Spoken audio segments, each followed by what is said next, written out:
Part of this is technical, but I'm no technical person, and even I understand it now, and so I'll try to outline it. But the main conclusion that I've come to, and my colleagues as well, is that the, quote, Russian hack, end quote, of the Democratic National Committee before the convention was not done by Russia. It was done by the CIA. Whoa. Now, okay, McGovern, prove that. Well, let me go back to the difference between a leak and a hack. I talked about the fact that every hack has to go over the network, over the electronic network, and the NSA intercepts all that stuff and knows the provenance and knows the destination of all these hacks. They haven't been able to come up with any evidence that Russia was involved from any of these real messages, emails or phone calls or whatever.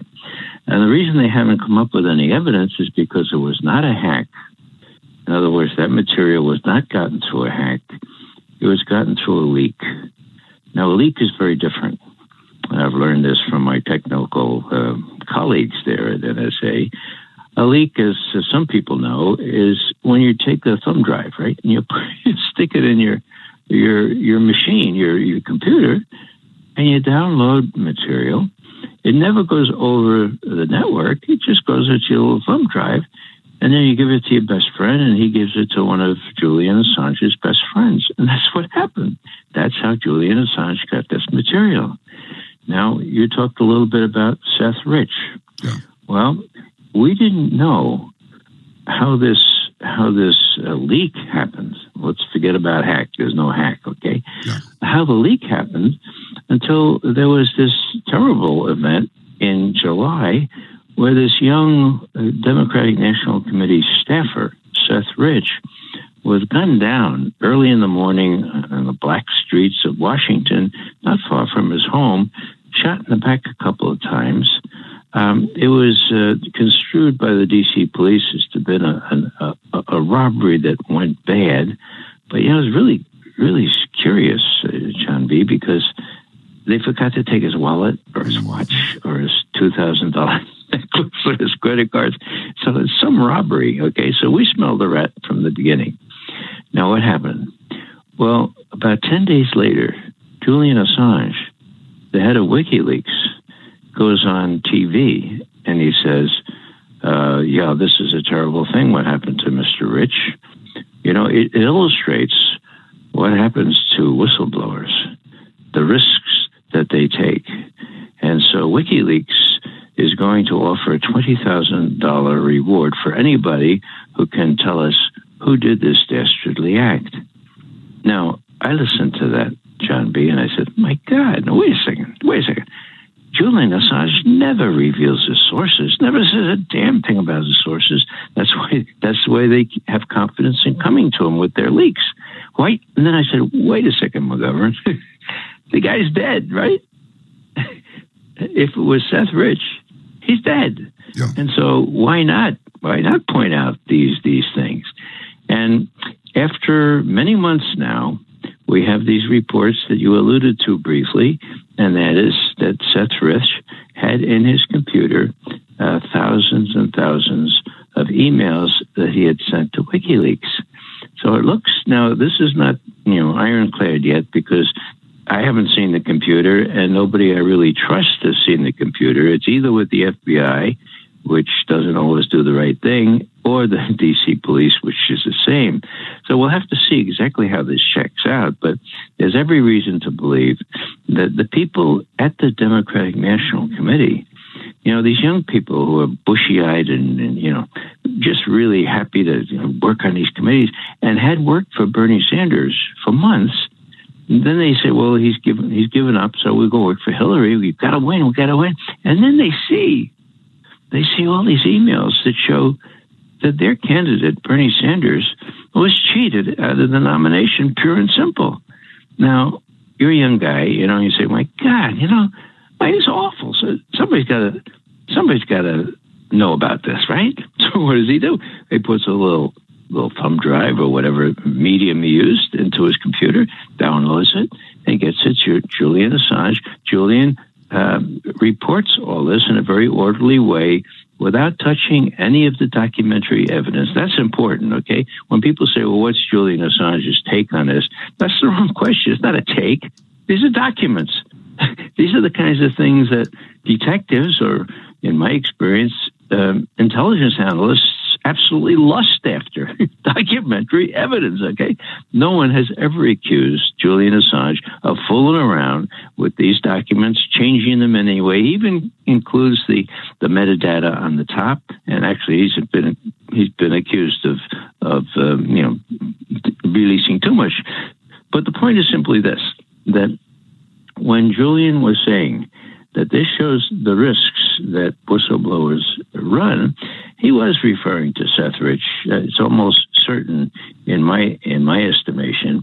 And so it should come as no surprise that all these Democrats and some Republicans that are lashing out against Donald Trump for being in Vladimir Putin's bed because he wanted him to win, and the Russians hacked into the election system to ensure that Trump won, and so Trump is a false leader there. He has no legitimate claim on the presidency. That's the way the legend goes in this town. It's really crazy. Now, this is really important because what we're seeing here is what we've come to call the deep state.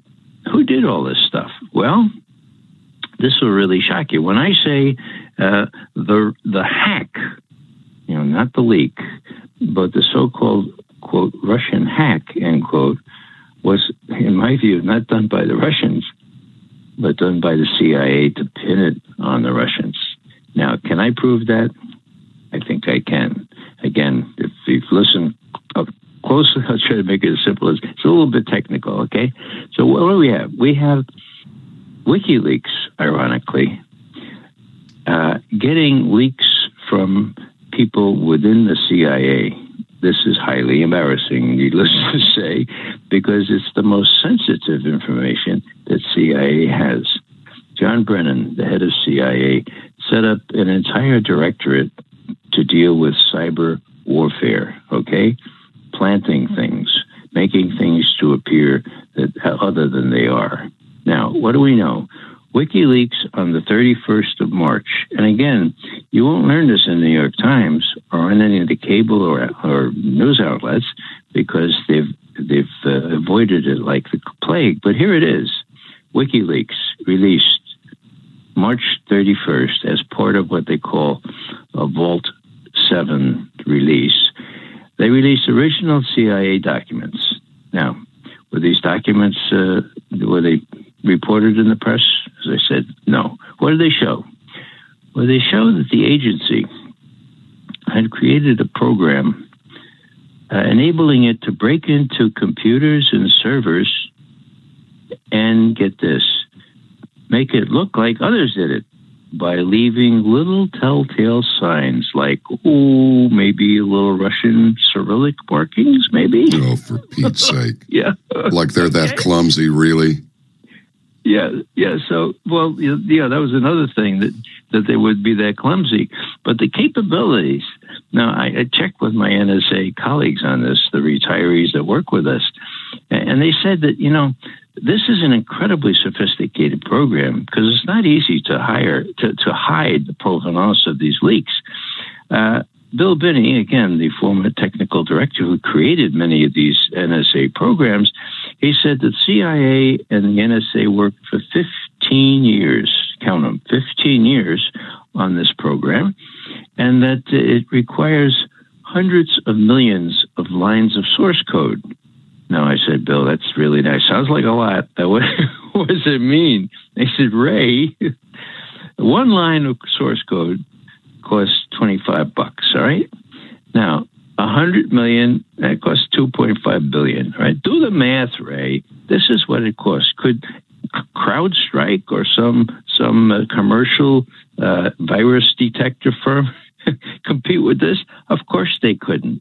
And so that kind of money was devoted. Now, why was it that CIA did this? Well, they do the clandestine stuff, NSA helps them with the technology. So bottom line here is that we know about a CIA program that allowed the CIA to hack into computers and sources, and this is the word used in the CIA documents, obfuscate, okay? They obfuscate the origin of these messages, and they work in 5 different languages. Get this: Chinese, Farsi, Arabic, Korean, and, last but not least, Russian. Why do they work in these languages? Because then they can leave these, quote, telltale signs behind, like Cyrillic, to disguise the fact that it was the CIA that did this and blame it on the Russians. Now, I am 90% sure, and Bill Binney is 95% sure, this is exactly what we have here. And that's why,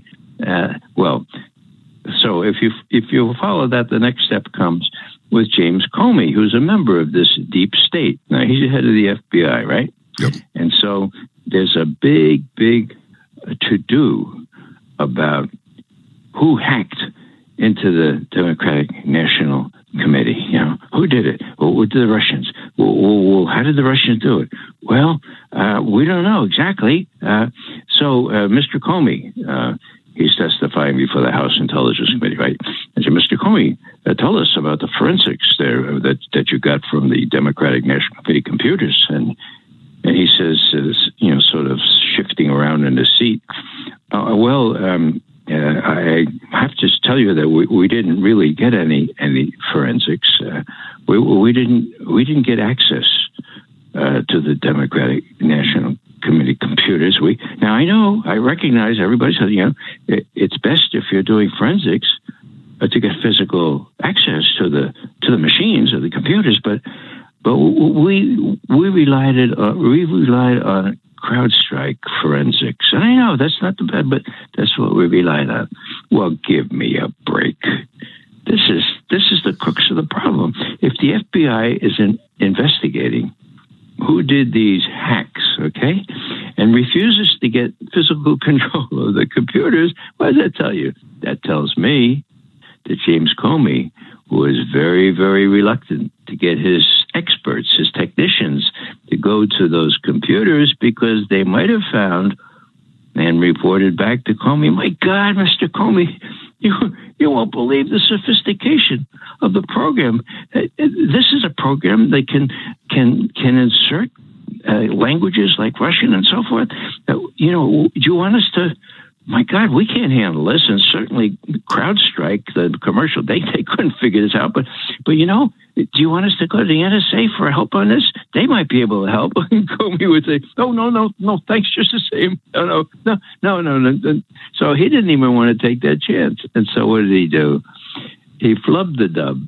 He admittedly did not even seek access to those computers. He preferred to rely on this 2-bit firm, which is already very much under suspicion because of who owned it and who started it. He'd much rather rely on that because this firm had no capability of detecting this incredibly sophisticated program that cost billions and billions of dollars. So the whole thing is incestuous. The whole thing is kind of deep state-ish because you have Comey, head of the FBI. You have John Brennan, who seems to have disappeared into thin air, head of the CIA at the time.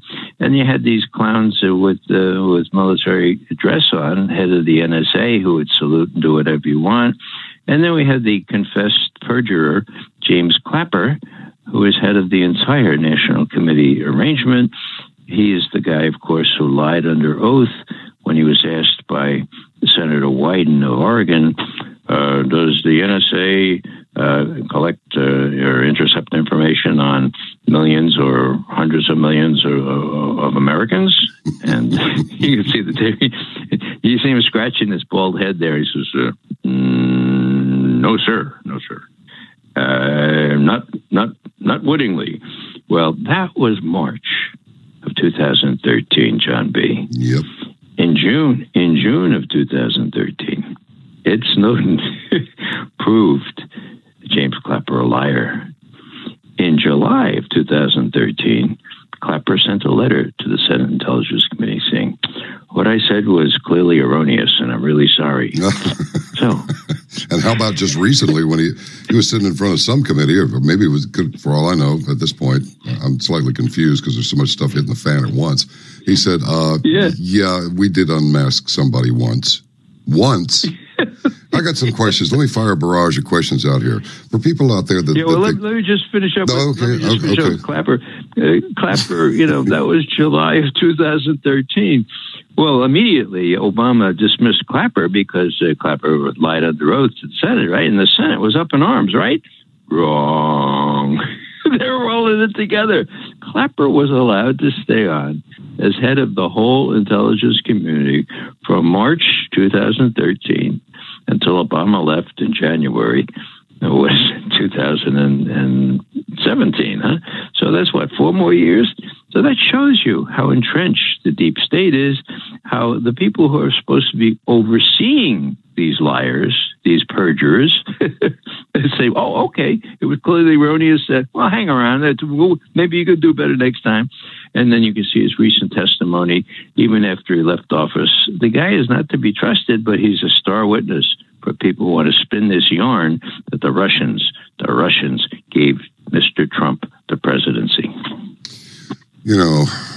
Ray, this is really, really something. It would have been great to have been head of, what they're trying to do up there is put together their own little KGB.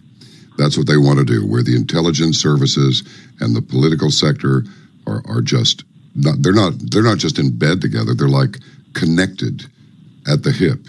It would have been interesting to be a czar-like FBI Director John B. I don't think that FBI Director John B., number one, I think I'm going to just scratch that concept altogether. I think Mr. Trump is right. I think James Comey is a nutbag. Get this, folks. No access to Democratic National Committee computers over the hacks. Why not? I'll tell you what. Hold the line just 1 minute. I want 25 hostage rescue team guys over there right now, seal the whole area, seize those computers right now. This is a matter of national security. Number 2, did he ever seize Hillary Rodham Clinton's server? I don't know. Oh, and why the immunity deals? And why the, you can destroy your laptops and your Blackberries if you want to. I mean, why start offering immunity deals right away?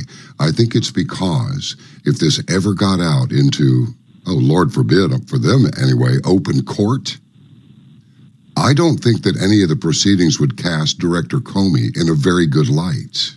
Maybe we could talk about that when we come out of this break, okay? Sounds good. Mm-hmm. Okay.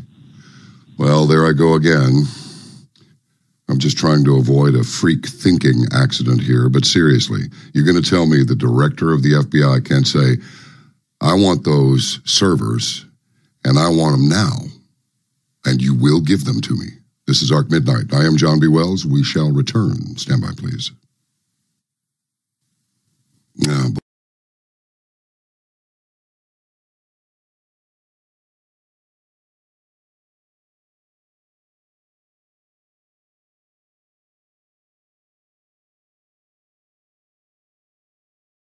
Breaking news, an FBI raid unfolding in Dearborn, a multi-jurisdictional operation underway right now. 7 Action News reporter Curtis Jackson joins us now. And Curtis, this may be related to national security. That's right, Glenda. We're going to discuss that in just a moment. But for now, we're here on Jonathan Street here in Dearborn. The house where all of the activity is occurring is difficult to see from the vantage point where we're standing right now. But here's some video that we shot earlier today. You can see FBI agents and Dearborn police standing in front of a duplex here on Jonathan Street. They were seen agents carrying out boxes of materials from inside the house. Now, here's what we've been able to find out so far. 7 Action News has learned that this is an operation that is involving the FBI, both here locally and from another state. We're not going to identify the state where those agents are from. We do have that information, but the FBI this time is requesting that we not release it. We're going to honor that request. 7 Action News has also learned that the activity here is regarding national security. However, there is no threat to public safety locally. I want to say that again. There is no threat to public safety locally. Again, the FBI being pretty tight-lipped at this time about the activity that has been going on in and around that house. We were not here earlier today, but we did learn from witnesses that there were some people from that duplex taken into custody. The FBI is expected to release more information in the morning. At that point, we'll know exactly what has gone on here. But I do want to tell you that this is a national security concern that involves a multi-jurisdictional operation involving FBI agents here and also from another state.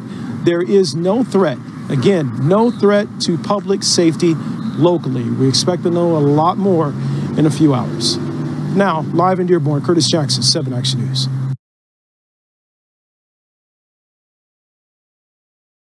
CNN coming out saying, okay, we did bring in these people. We did stage it. We did shoot it like it was a movie, but they were real Muslims and they were real, protesters from a mile away, so it's okay. How do we believe any of this? This is why journalistically, no one would ever do this. Ladies and gentlemen, this is one of the most amazing stories I've seen in years to take us behind the curtain of fake corporate news. CNN's famous in 1991 for saying they were hit with a Scud missile in Tel Aviv with nerve gas. They were in CNN Center in Atlanta with Jacko, the reporter, and the rest of it. Everybody knows about that. Then they've been caught doing other green screens, claiming their own location in places like Newtown, Connecticut, because they don't want other citizens being there, jumping on camera saying things, basically. So they do it from their studios, and then they claim they're out there on the ground. Well, this is different. This is getting a fake demonstration together with a bunch of signs they hand out to have, quote, Muslims say, let's come together, we're sorry for the terror attack. But that's not really happening or going on, so they have to produce it. It's a PR event. And we've had CNN reporters on over the years who exposed that in Middle Eastern countries were paying $250,000, $500,000 to CNN to produce pieces that were promoting Islamic dictatorships and saying they were good. So we've had those reporters on. So this is what CNN does. And they're really bad about it internationally. They don't do it as much in the U.S. So Mike Cernovich yesterday hit me with the video, and I saw it, and it was incredible. And this gentleman's at work, so he's got to go very soon. So I'm going to go to Mark Antro first, just a citizen out there who saw this, the day after the attack, and he sees the police and folks having these signs handed to them, and they're doing PR pieces, and then they wave more people in, and there's the CNN reporter with lights and the big dolly. It's like a full, crew that is out there. And then CNN came out and said, yes, there was a nearby demonstration. We brought them in to do this. Well, it still shows you're staging by not showing the full demonstrations. Even if that's true, you're showing what you want us to see. This is totally unethical for anyone that's worked in journalism. I have a crew member that worked at CNN. They were specifically told, don't do this. He signed a non-disclosure. He can't come on, but he's in the control room. That's how this really works. If I went out and staged this, it'd be terrible. So this is a big deal. So Mark Antro, he's on Twitter at markantro.com. I want to give you the floor first. I appreciate your courage coming on. You're there in London. Give us your overall view of what's happening in the world, what you're witnessing unfold, and the fact that your story now is in hundreds of news sites. CNN's responded saying, okay, we did stage it, but it was a real demonstration. Cernovich predicted this. They'd say, oh, we did stage it, but we went and found real people to come be part of it. Well, I mean, who knows if they'd stage this? What won't they stage, Mark? I mean, there's a few good points in there. What's going on in London? I mean, I'm just lost for words. I mean, if we had some context, weekend before last, ISIS put out the threat over Ramadan that it was going to be a holy month of war. Following the Westminster attacks and the Manchester attacks, Me and my girlfriend had planned to go out in London that weekend. But we changed our plans. People are saying people in London aren't scared and that we're carrying on as normal. We're not. I mean, I've spoke to, obviously, many people with the same issues and feelings as me. The media is portraying one thing and people are feeling very, very different.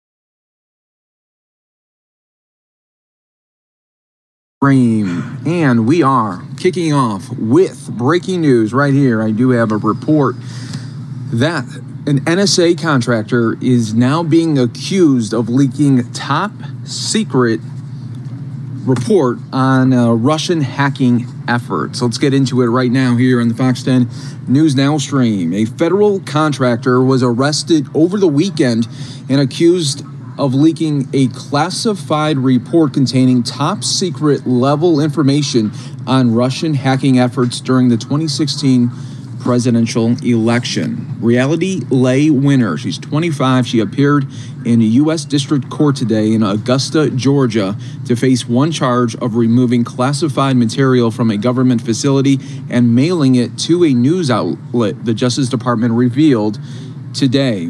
Winner's arrest was announced shortly after the Intercept website published a story detailing how Russian hackers attacked at least one U.S. voting software supplier and sent so-called spear phishing emails to more than 100 local election officials at the end of October or beginning of November of 2016.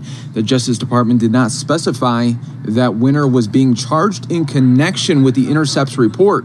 However, the site that the National Security Agency reported cited in its story was dated on May 5th of this year, and an affidavit supporting Winner's arrest also said that the report was dated on or about May 5th. The Intercept contacted the NSA and the National Intelligence Director's Office about the document, and both agencies asked that it not be published. U.S. intelligence officials then asked the Intercept to redact certain sections. The Intercept said some material was withheld at U.S. intelligence agencies' request because it wasn't clearly in the public interest.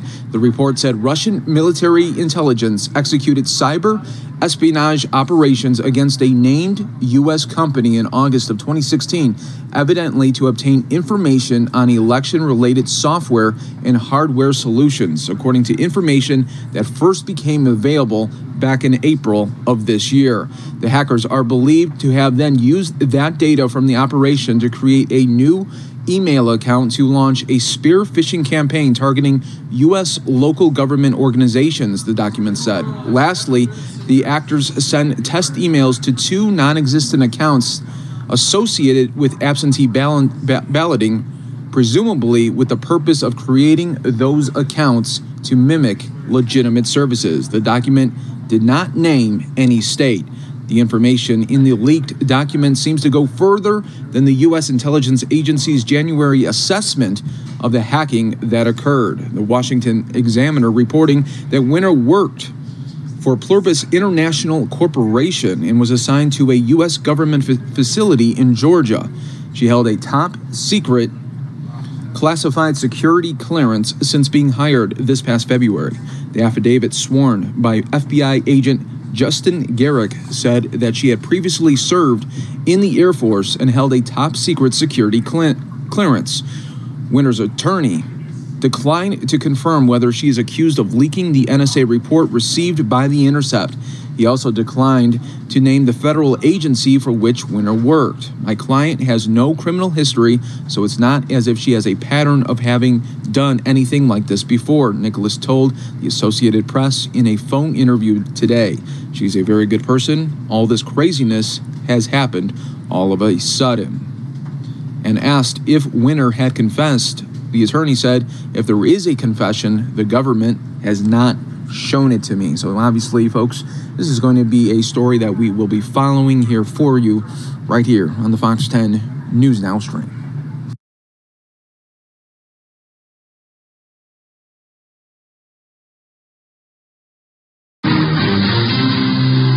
He's scheduled to testify on Thursday.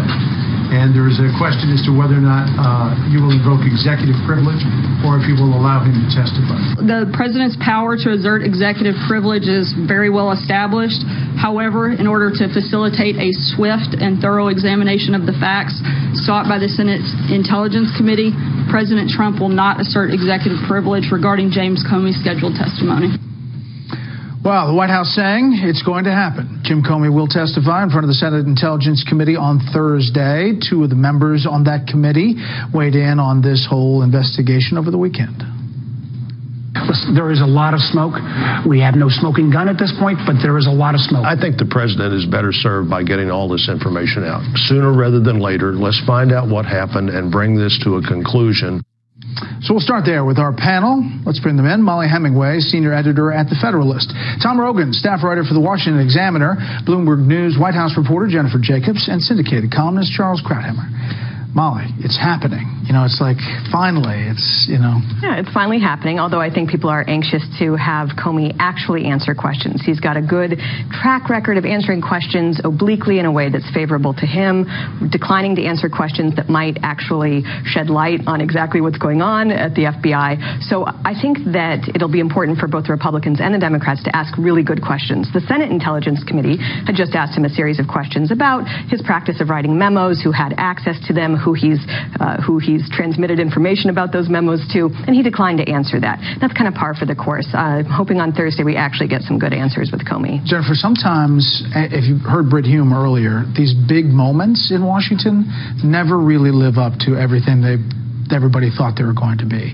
And here you have this questioning, and you wonder how much Jim Comey can answer about an ongoing investigation, how much he will talk about what he said to President Trump or didn't say.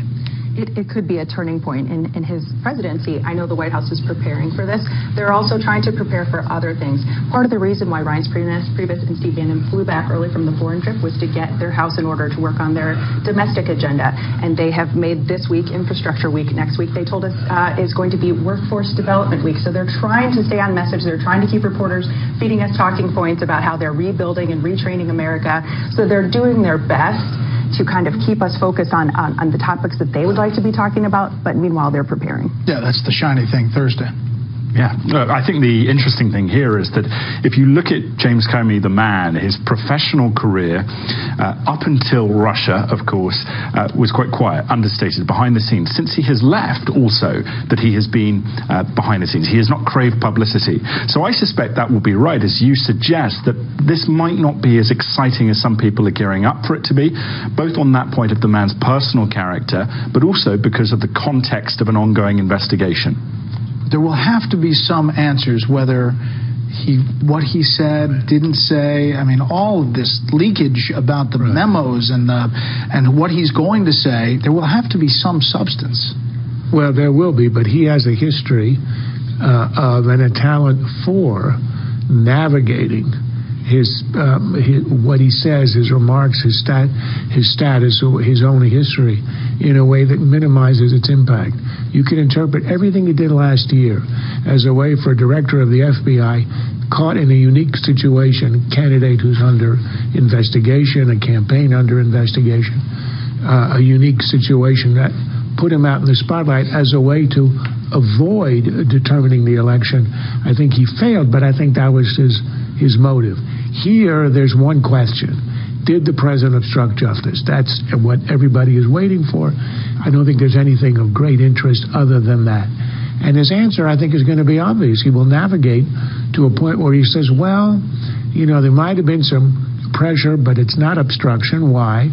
Because if it were obstruction, then he is indicting himself. Because he had to bring it forward.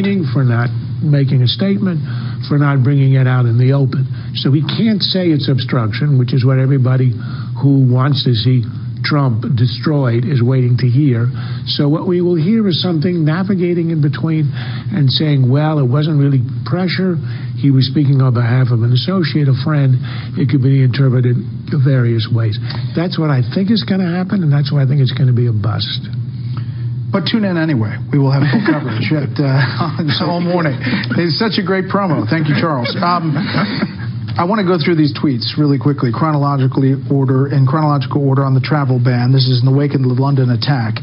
We need to be smart. This is Saturday, 6:17 p.m. Vigilant and tough. We need the courts to give us back our rights. We need the travel ban as an extra level of safety. Then in the morning, 5:25. People, the lawyers, and the courts can call it whatever they want, but I'm calling it what we need and what it is, a travel ban, exclamation point. The Justice Department should have stayed with the original travel ban, not the watered-down, politically correct version they submitted to SC, Supreme Court. The Justice Department should ask for an expedited hearing of the watered-down travel ban before the Supreme Court and seek a much tougher version. In any event, we are extreme vetting people coming into the U.S. in order to help keep our country safe.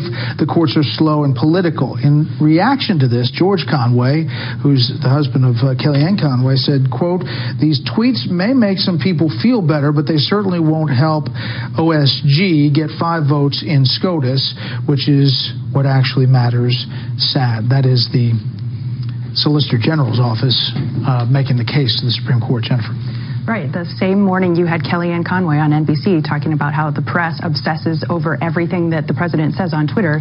You've got her husband saying, listen, this gives ammunition to the other side, to critics, to make it, more difficult for the, Solicitor General to make their case.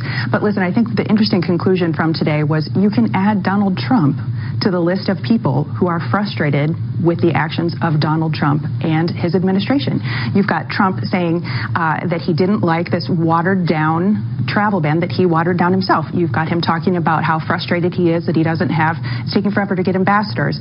You had him considering using executive privilege to try to keep his former FBI director from testifying. That's a little bit difficult when you fired someone because executive privilege is easier to use to keep someone, a government official, from releasing information. And then you've got Trump expressing frustration with what members of his own administration are saying on behalf. So he went to Twitter today to speak for himself.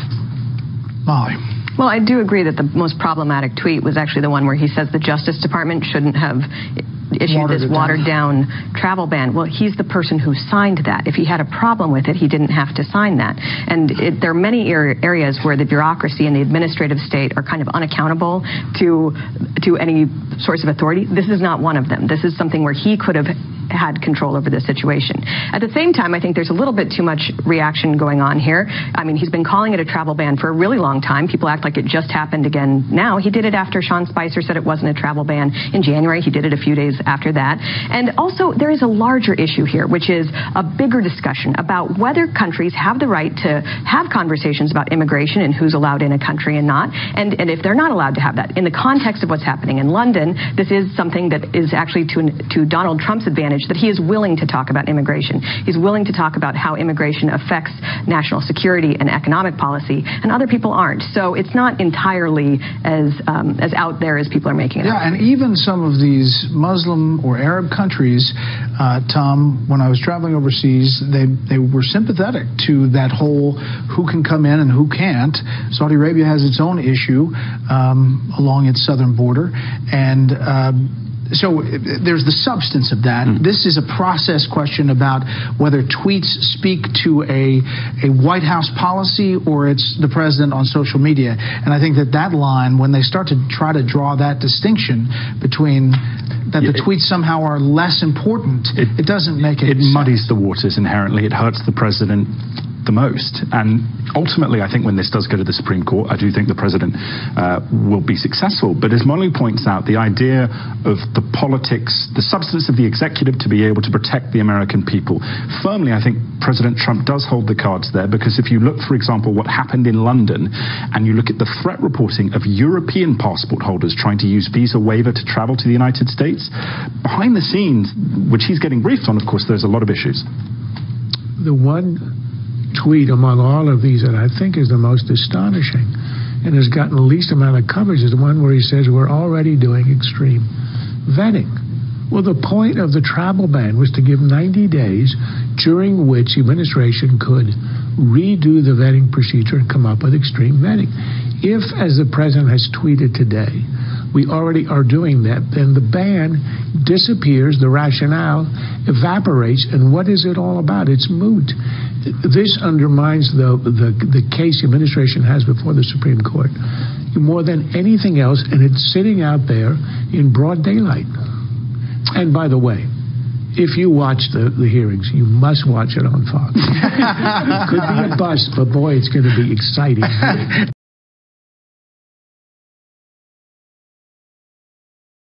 The issue of taxpayer-funded tuition for illegal immigrants may be headed to the nation's highest court.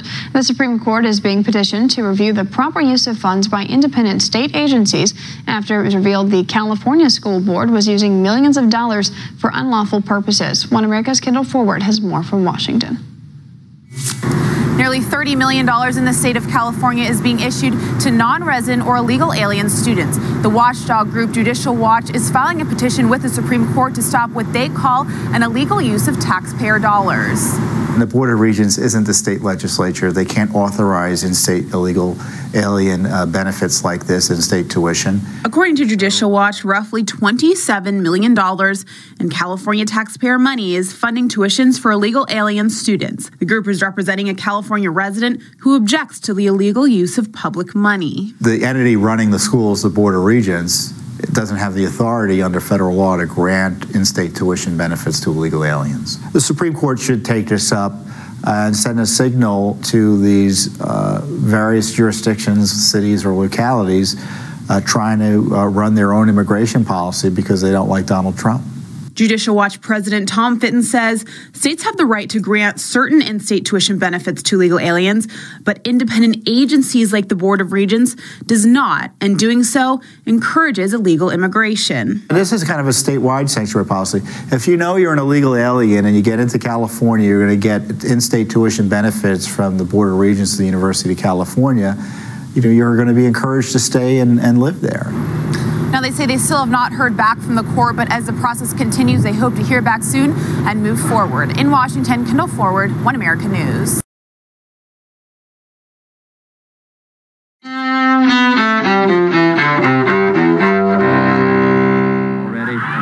June 5th, 1968. My thanks to all of you, and now it's on to Chicago, and let's win there.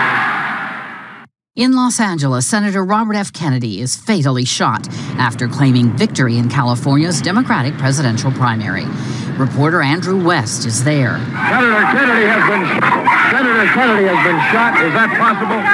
Is that possible? It could be. Is it possible, ladies and gentlemen? It is possible. Kennedy dies the following day. His convicted assassin, Sirhan Sirhan, ultimately receives life in prison. 1967, the Six-Day War breaks out between Israel and its Arab neighbors, reshaping the map of the Middle East.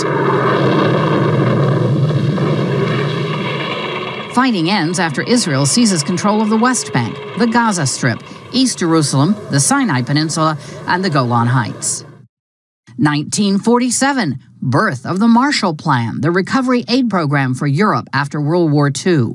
Secretary of State George C. Marshall outlines the program that later bears his name at Harvard University in Massachusetts. Our policy is directed not against any country or doctrine, but against hunger, poverty, desperation, and chaos. 1981.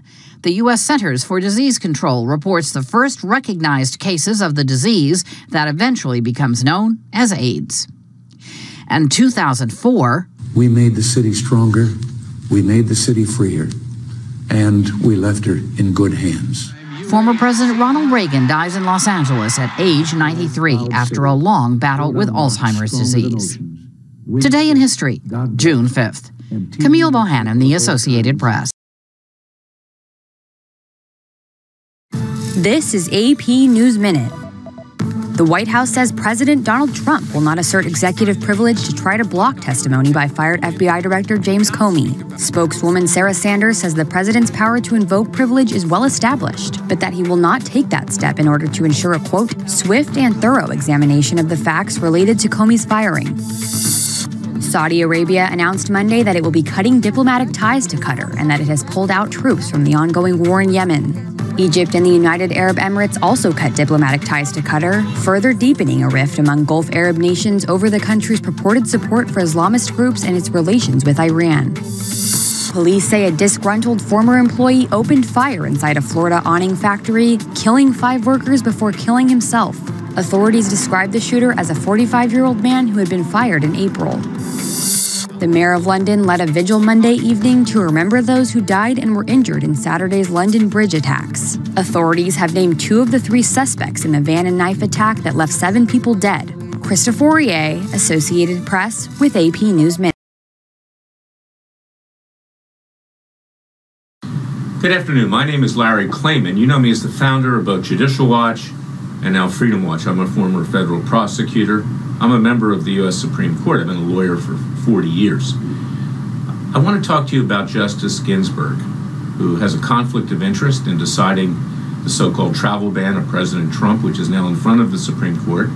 President Trump's Justice Department, run by Attorney General Jeff Sessions, has asked the court to remove the stay on implementation of that travel ban. And of course, in the wake of all the terrorist attacks in England in the last 3 months, 3 major terrorist attacks elsewhere throughout the world and the United States, this becomes even more important that we have a vetting process to look at countries, 6 countries in this instance, who have very large Muslim populations, to make sure that terrorists aren't infiltrating our country as they have in England.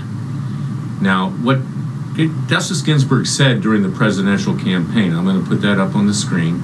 She made several prejudicial remarks against who became the President of the United States, Donald Trump. She called him all kinds of names. She was quite pointed in her, not just criticism, but personal ad hominem attacks against President Trump. And she did that even after he became president and was sworn in on January 20th. Now, under the Code of Conduct for federal judges, you cannot bring politics into your decision-making or even your everyday course of conduct. It's simply illegal and it's unethical. And in addition, a judge is to be respectful towards everybody, doesn't matter who they are, because what counts is not just justice, but the appearance of justice. So Justice Ginsburg, her name is Ruth, her first name, has to disqualify herself from any consideration of a case with regard to President Trump, at least with regard to this travel ban where she's made pointed comments about his so-called bigotry. She will not do that because Supreme Court justices believe that they're above the law. They believe that they're not liable under the Code of Conduct. The Chief Justice of the Supreme Court, John Roberts, said a few years ago in his annual report that our ethics are beyond reproach because we're confirmed by the Senate Judiciary Committee and they vet us. Now, that is such nonsense. That is such prevarication, and frankly, it's dishonest. And we're going to be filing an ethics complaint against Justice Ginsburg with the Supreme Court. They're the highest authority in this country. But don't be surprised if it's rejected. And this is what we're up against now in our justice system. It's why we need another constitutional convention. Freedom Watch is going to call for that sometime next year in Philadelphia, my native city, where the Declaration of Independence was signed. We need term limits on judges.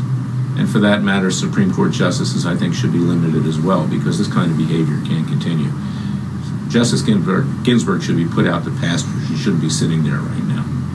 Now, ironically, she's been illegally surveyed, according to Dennis Montgomery, our whistleblower, so that she's also subject to potential blackmail by the national security agencies that we know were violating the Fourth Amendment, particularly under President Obama and leftist interests.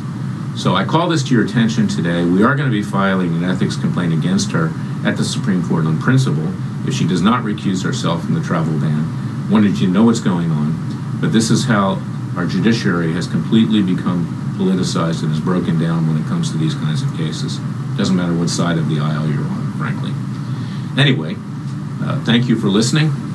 All the best. I say somewhat facetiously because without a Supreme Court that has integrity, this country's in deep trouble. God bless you. God bless America. God save America. Go to our website at freedomwatchusa.org. Please contribute to our cause. We're the only ones that have the courage to take these issues straight on. God bless you.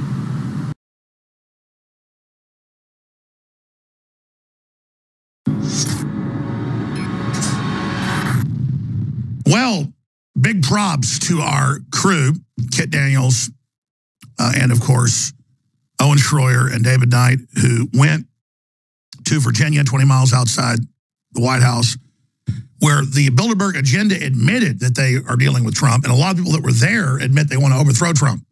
So global government is definitely in trouble. Drudge had our article linked earlier. Press coverage of Bilderberg, highest ever. And if you search Bilderberg and click news, hundreds and hundreds of articles. This is simply amazing. Why is this important? Because the very people that have been for 30 years cooking up carbon taxes with Ken Lay and Al Gore now have a president that delivered, and not just delivered, saying he's pulling out, what he said in that 35-minute speech. We're going to play some of those clips again because it's so epic. We're going to get to that. I was asking David, I said, what do you want to cover? And he goes, Trump's speech, because you've got, I'm glad, because it was last week, but this has not been given the credit it deserves. So say what you want. A good Supreme Court justice, 40+% down, the illegals coming in, the economy going from stalling to coming back, the globalists trying to make that fail, crushing the real Al-Qaeda ISIS that Obama and Hillary launched. I mean, there's a reason they hate Trump.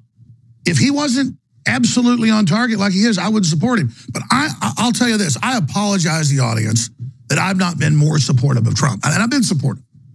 But it's just so easy to get into this internet thing of, oh, yeah, he didn't do perfect on this or that. He's under total siege. They're trying to overthrow him. I'm surprised he's getting anything done. And if we have this attitude, we're going to lose, okay?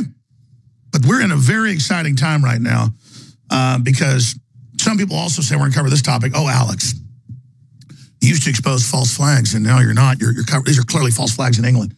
Yeah, the false flags bringing in 5 million military-aged men into Europe and England. Yeah, the false flags letting them travel back and forth, and MI5 and MI6 ordered not to stop them. Yes, the higher-ups are protecting them. They are letting them happen. Why? Because they're going to take your freedom and take internet freedom, as I keep saying, from everybody. So the answer is deport the Islamists, the folks that have ISIS flags on their Facebook. You go to their house, they got an ISIS flag. They're not a British citizen. Deport their ass. This is simple. Paul Watson had a kind of a chilling end of his 4-minute report on this that I agree with in part, in spirit, but here's the problem. It's got to be for folks that have proven they've done something wrong. But again, that's why our governments won't do anything. They're bringing in incompatible Day of the Dead meets Fred Flintstone, who have this obsession with killing women. They were showing the guys that got killed in the terror attack at London Bridge just looked like Charlie Manson, wishes he looked like those lunatics. These people are just cavemen, okay? And, I've been in the mall, man, with the guys just got off a plane a month ago, women in full burqas, staring at my daughters like they can't believe little girls are walking around with open, and the men are like, oh, and then I watch the videos, they go, they are weak, their women are ours, ha-ha, we take it from them, we destroy Russia, we destroy Europe and America. And then Russia dare fights back, so Russia is the enemy, as our government's allied with it. It's the Bilderberg. It's the globalist confab. It's the example of the big roundtable group. It's the enemy. And it's on its heels now, but it's trying to strike back with a summer of rage, economic implosion, and more. So let's go to David and then Owen Schroyer for the balance of the segment, each with about a 3-4 minute statement on what you witnessed, what you saw. Then we'll get into the meat and potatoes as we move forward. Alex, the reason we're talking about playing these clips of Trump is because I said the thing that was different this year was as it was beginning, Donald Trump ended their climate treaty agreement out of Paris. And one of the things that was on their public agenda, and of course, they never even admitted that they existed, let alone that they were meeting. They wouldn't give us a list of who was there until you started covering it for a number of years. And then after I think it was after 2013, where it was so big, at that point, then they started releasing the names of people they said were going to be there. But of course, we see that there are other people who did go besides those. We've got pictures of that. But what they said was, will globalization be slowed? Well, the day that the convention began, their Bilderberg meeting began, he put a massive pothole in front of them. But they're not going to say it's going to be stopped. They're not going to say it's going to be reversed. Their thing is, will globalization be slowed? Yeah, it has been slowed. It has been slowed with the Paris Agreement. And as you're talking about the different people in his cabinet, and I'm very concerned, as I've said from the very beginning, people like Rex Tillerson, others, the influence of Jared and Ivanka, and the three of them were saying, stay in the Paris Agreement. You had other people who were pushing to get out of it, like Scott Pruitt of the EPA. and a brave lawyer who made the case to them that if you don't end this, even though it was not ratified by the Senate, you would have lawsuit after lawsuit after lawsuit to try to force you to do things that are in that Paris climate agreement. And then the left is all howling and saying, get him, kill him. Oh, he wants to kill the earth. All it is a carbon tax that everybody else is exempt from. The lawyer, I think, that had the most effective statement was the one who put this to Trump and said, you're about putting America first. The Paris climate agreement puts America last, dead last, behind the people that they say are causing the problem, like China. They're allowed to continue to grow. 2030. Yeah, exactly. They're continuing to allow to grow to 2030. Then they cap it. Then they start to put some reductions on. No, they're taking this out of America. It's an obvious, ridiculous, insane screw job. And the best line was, I represent Pittsburgh, not Paris. That's right. Absolutely. And so I think it was very important to see that. And as they were going back and forth saying, how did we lose this fight? We had this debate that was going on. And then you had somebody who was one of the losers came out and said, well, Trump was never debating this. He never had anything good to say about the Paris agreement. And that's because it's always a giant. To know. Exactly. He's real. Yeah. And he's proving it. So now, I know you didn't like him at first. You had reservations, but you liked him because you saw the big pillars he was against. And you know a man by his enemies, but now is Trump not amazing? Yeah, we've had a lot of really good things. This is this is a very big thing. I know we don't just give people praise, but he's under attack. I think he really needs it. Yeah, absolutely. Look, he stood up to these people, even the people that he appointed, and he stood up to these people at the G7. And Merkel, I thought he was going to do this because Merkel was apoplectic after this. She said it was 6 against 1, and this guy is going to burn everything down. Yeah, he destroyed their agreement because their agreement was to destroy America. And he said, "You're not." And they admit that. And they admit that. And then all he's doing is trying to help the average American or global worker. It's going to shut all them down too. It wasn't even about the climate. We don't even have to talk about the science. It's a global tax that controls who can work and live. Owen Schroyer. Well, and I asked the people on the streets that didn't like Trump why they liked the Paris climate agreement or why they think it was such a good thing. And they didn't have any answers. They couldn't tell you any details about it. They couldn't tell you. No, just I'm saving the earth. I'm good. You're a Nazi murderer. Carbon dioxide's pure poison. And if they would actually read the document and look into it for themselves, if you were actually concerned about climate change or man-made global warming or whatever nonsense it is that they're trying to push with this Paris climate agreement, you would read it and you would say, well, wait a second, this doesn't actually address that. This doesn't actually help that.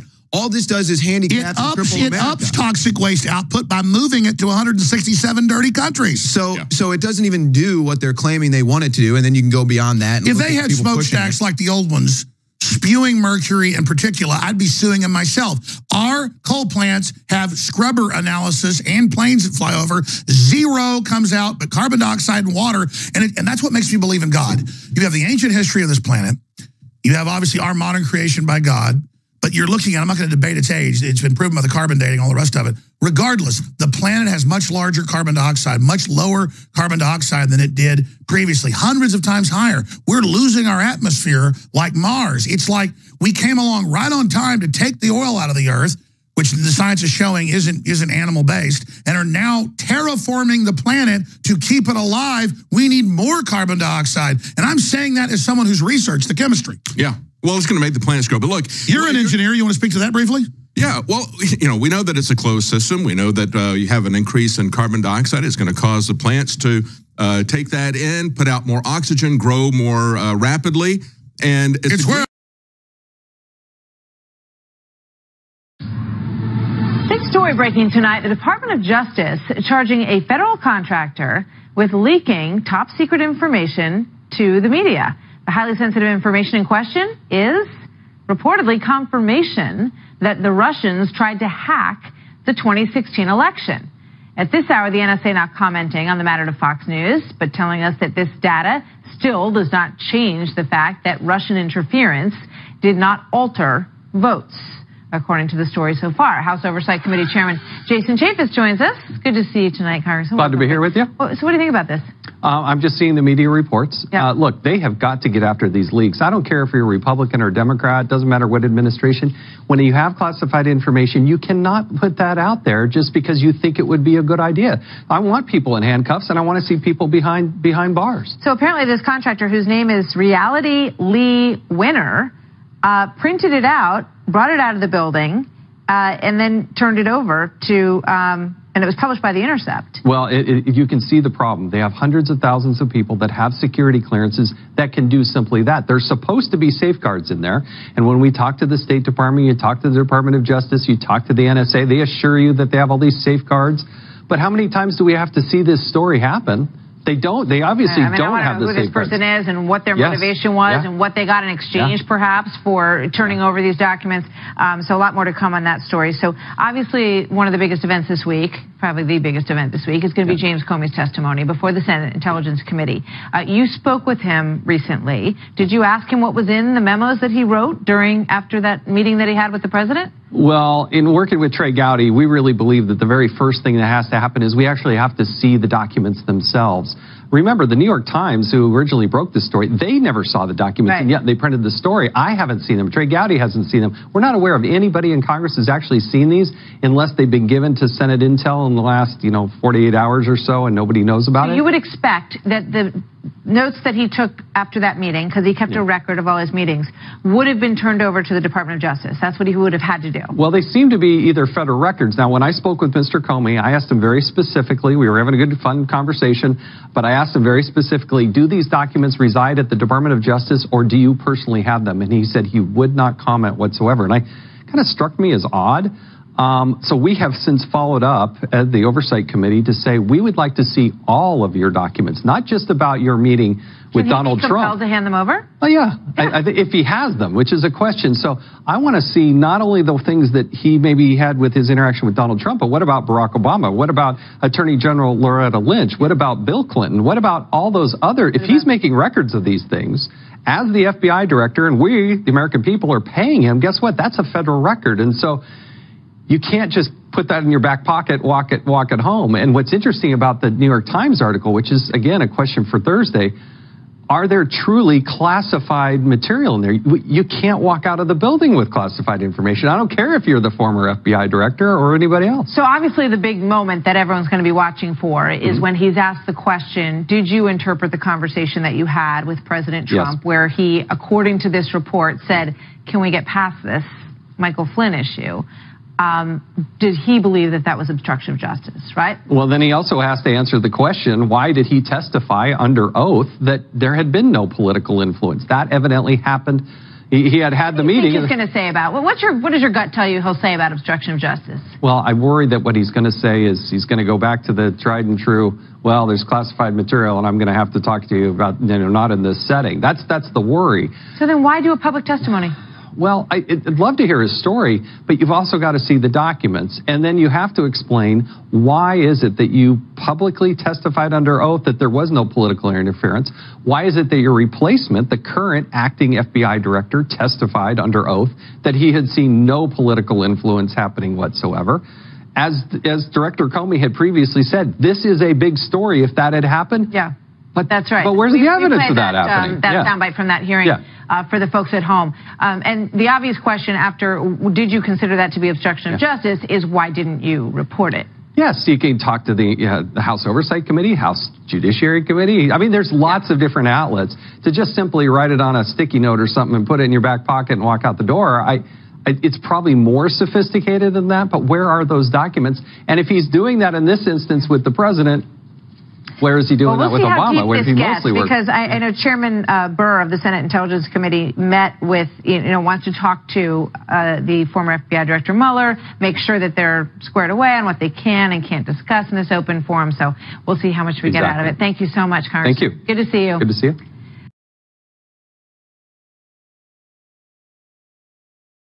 President Trump doubling down on the original travel ban this morning in a series of tweets stating the Justice Department should have stayed with the original travel ban, not the watered-down, politically correct version they submitted to the Supreme Court. But what exactly is the difference between the two versions of the ban, and will President Trump's Twitter barrage actually create legal hurdles? Joining me now, Jay Sekulow. Jay, thanks for joining us. First of all, let's explain to the audience the differences, the distinctions between that first travel order from President Trump and then the second one. So in the first one, the issue that became prevalent was, of course, those that actually held valid visas. They were going to be caught up in this. So there was a concern that valid visa holders would not be gained access to the United States pursuant to the visas they already had. There was also a question on the effective date of when the order was going to take effect and how it was going to be implemented. So you had both the procedural aspect and the implementation aspect, and then substantively the only real significant difference on that was we had a situation where Iraq was able to give us information to not include them within the countries ultimately that had the travel restrictions put in place. I don't think there's a big substantive difference between the two, not significant, although I would say that it did close up some of the questions that existed that would have been subject to interpretation. So I think that the second order, so to speak, is tighter than the first. I think both would have been held constitutional, but the second one is the one that's going to be being reviewed right now by the Supreme Court. Well, we do know that these lower courts have pointed to candidate Trump's comments as their rationale for prohibiting the travel moratorium. So could these tweets, where he now calls it a travel ban, and of course, he's taken a pretty hard line talking about extreme vetting and these kind of things, could they actually make it tougher for the Solicitor General in the case before the Supreme Court? Legally, it should make no difference because under the Mandel decision, the decision of the Supreme Court of the United States dealing with these kind of, when you look at an executive order, you look at the face of the executive order as long as there was a bona fide purpose for which that executive order was issued. Here it was national security. So they really should not be looking to what I would call extrajudicial, or in this particular case, extra presidential statements that were made during the campaign, or even, frankly, the president issuing a Twitter statement today. And whether you call it a travel ban, a travel restriction, extreme vetting, the fact is the document itself is what could be controlling, and I believe that the president had the constitutional authority, the plenary authority, both statutorily and constitutionally, to do exactly what he did. So I think the first tribunal where you're going to really see a fair shot at this is going to be the Supreme Court. And the Supreme Court, if they're sticking to their precedent, should rule in favor of the travel restriction on the executive order. Should all the justices on the Supreme Court be involved in a hearing? Well, there's the question about whether Ruth Bader Ginsburg, Justice Ginsburg, should recuse herself because of her statements prior to the election. Now, here's the fact, and this is just fact, Charles.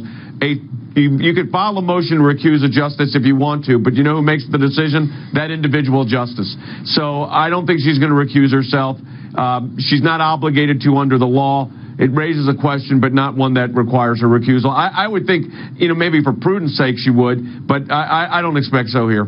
All right, Jay, I want you to stay right there. I want to bring in some more panel to get some other ideas and options on this. Sure. Josh Blackman joins us as well as Ford O'Connell. And Josh, I think you're concerned about the tweets, if I read this right on your Twitter timeline, about the tweets maybe hampering President Trump's case with the Supreme Court. Charles, thanks for having me back. The fact of the matter is the courts are knocking down Trump left and right. He needs to do whatever he can to help the courts out, and these tweets are not helping his policy out. These tweets are calling the courts slow and political. These tweets are saying that he wants to do even tougher vetting. These tweets are saying that he wants to do even more. These tweets give his lawyers an even bigger headache.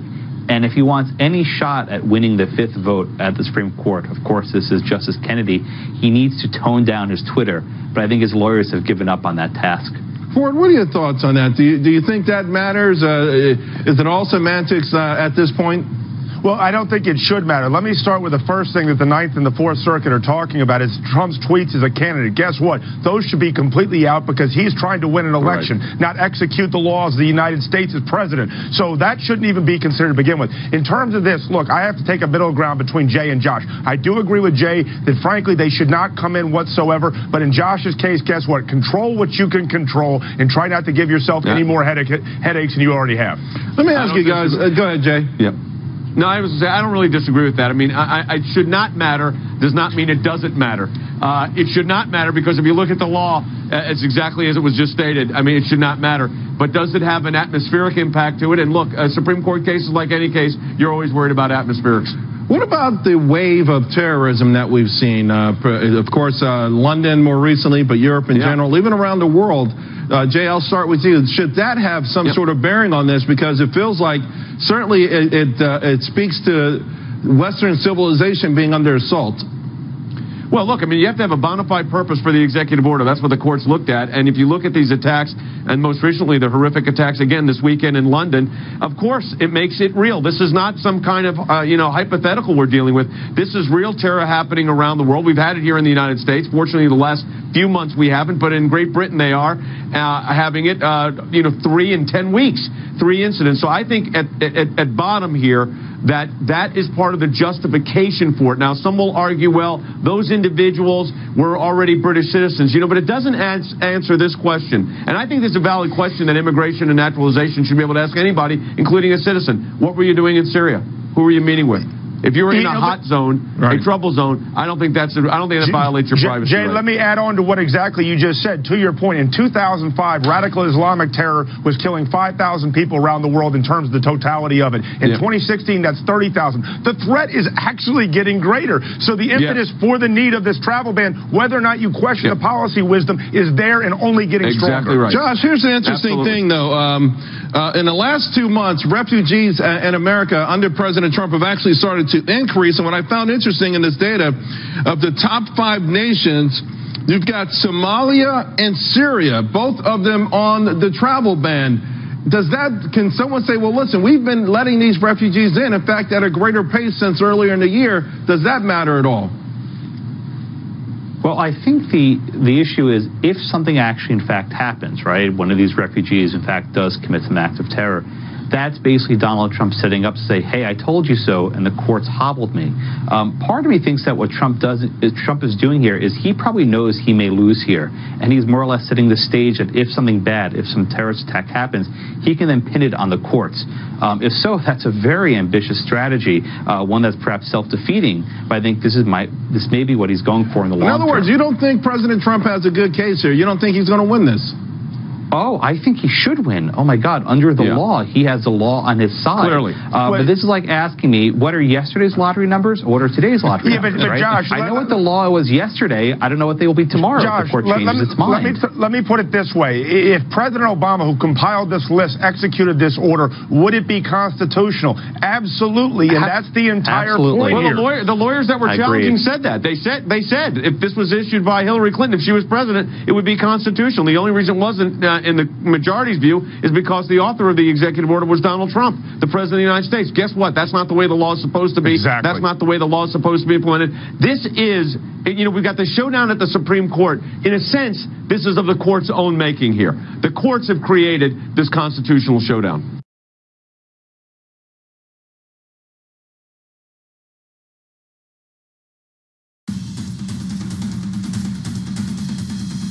Now, page 4, impeaching the wrong president. Since 1968, which president constantly ignored or violated the United States Constitution? Which president rewrote laws passed by Congress? Which president refused to enforce federal law? Which president used the fourth branch of government as a political weapon to attack and intimidate his enemies? Which president was derelict, aka MIA, when Americans were in harm's way in North Africa? Which president usurped Article 2 of the Constitution in order to give a sweetheart deal and billions of dollars in cash to our enemy? The answer to all of the above is Barack Obama. Of course, the 44th president could and should have been brought up on impeachment charges for any or all of these high crimes and misdemeanors, but he wasn't.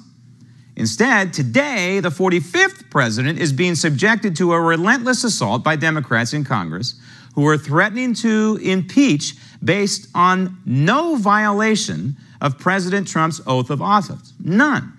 These would be constitutional geniuses like Congressman Al Green of Texas. Mr. Green apparently has selective retention and a very warped understanding of the founding document, as evidenced by his misguided call for impeaching Donald Trump. Let me just tell you this. I think it's important. This is not something that I wanted to do. Stop the tape. No, you kind of had to do it as a member of the Democrat Party. You have what we might call Democrat-itis. It is a disease. It is a sickness. You are ill, Congressman. But there is a cure. There is one out there. It's called the United States Constitution. And I would recommend you going into the emergency entrance of the Library of Congress and get an IV drip of the United States Constitution, stat. Roll tape. It's something that I feel compelled to do. Stop the tape. Do you own a trench coat? I'm just wondering. You feel compelled. Do you have control over your bodily function? You're a representative in the great state of Texas, in the Lone Star State. Why don't you feel compelled to help the people of Texas who, along the border, are being overrun by illegal immigrants? That would be a nice use of your feeling of being compelled, don't you think? Roll tape. And I feel that I must do this because the president has obstructed justice. Stop the tape. You wonder if a guy like this, supposedly a lawmaker, does he even know what obstruction of justice means? He's just throwing it out there, hoping it sticks to the wall. But there's absolutely no evidence, none whatsoever, of obstruction of justice by the 45th president of the United States, Donald Trump. Roll tape. When the president fired the FBI director who was investigating him. Stop the tape. And we know that James Comey has said, first of all, that he was not investigating the president of the United States. And it is the president's prerogative to hire and fire any FBI director. Frankly, from this chair, I think the president on day one, hour one, minute one, should have fired James Comey for his actions and the way he tortured himself and infused himself into the 2016 election cycle. It was absolutely an abomination to our civil society what James Comey did by allowing Hillary Clinton off the hook in his absolutely narcissistic and almost paranoid interpretation of federal statute and completely ignoring federal law like the Espionage Act. He should have been fired a long time ago. Roll tape. Then went on to tweet what might be considered some threats. Stop the tape. What Donald Trump tweeted after that meeting or about that meeting was that there better not be, for Comey's sake, any recording of the conversation. It's not a threat. It's an observation. Because apparently Donald Trump is speaking the truth and maybe James Comey is not, Congressman. Roll tape. Strong admonitions. That was obstruction of justice. Now, there are many other things that are occurring, and these things may be evidence to further the finding of obstruction of justice. But the president did it. And by the way, the president confessed on national TV. Stop the tape. No, the president said he fired James Comey because he is a grandstander. And that's exactly what James Comey is, among other things. I think he's a very tortured soul. It was evidenced by the way he testifies before Congress, by the way he issued his opinion on the Hillary Clinton matter over and over and over again. And frankly, I don't even know how he was hired for the job in the first place. Of course, it was up to Barack Obama, so that might be the answer. And I think that Donald Trump is going to come up with a first-class FBI nominee, and this whole nightmare is going to be over regarding James Comey pretty soon. He is testifying this week, by the way, and James Comey had better be careful because he might have painted himself into a bit of a legal corner, especially involving these memos. And if the Republicans have any brain cells whatsoever, they need to subpoena all of the James Comey memos dating back to and through the Obama administration, and then we might actually get some answers to what went on behind the scenes, especially regarding the Hillary Clinton investigation. So it's fortunate, it's very fortunate, that people like Al Green and Maxine Waters are not in positions of leadership in Washington, D.C. However, it's just as unfortunate that there are Republican members of Congress in positions of leadership who were too afraid to hold Barack Obama accountable for high crimes and misdemeanors, who should have impeached the prior president.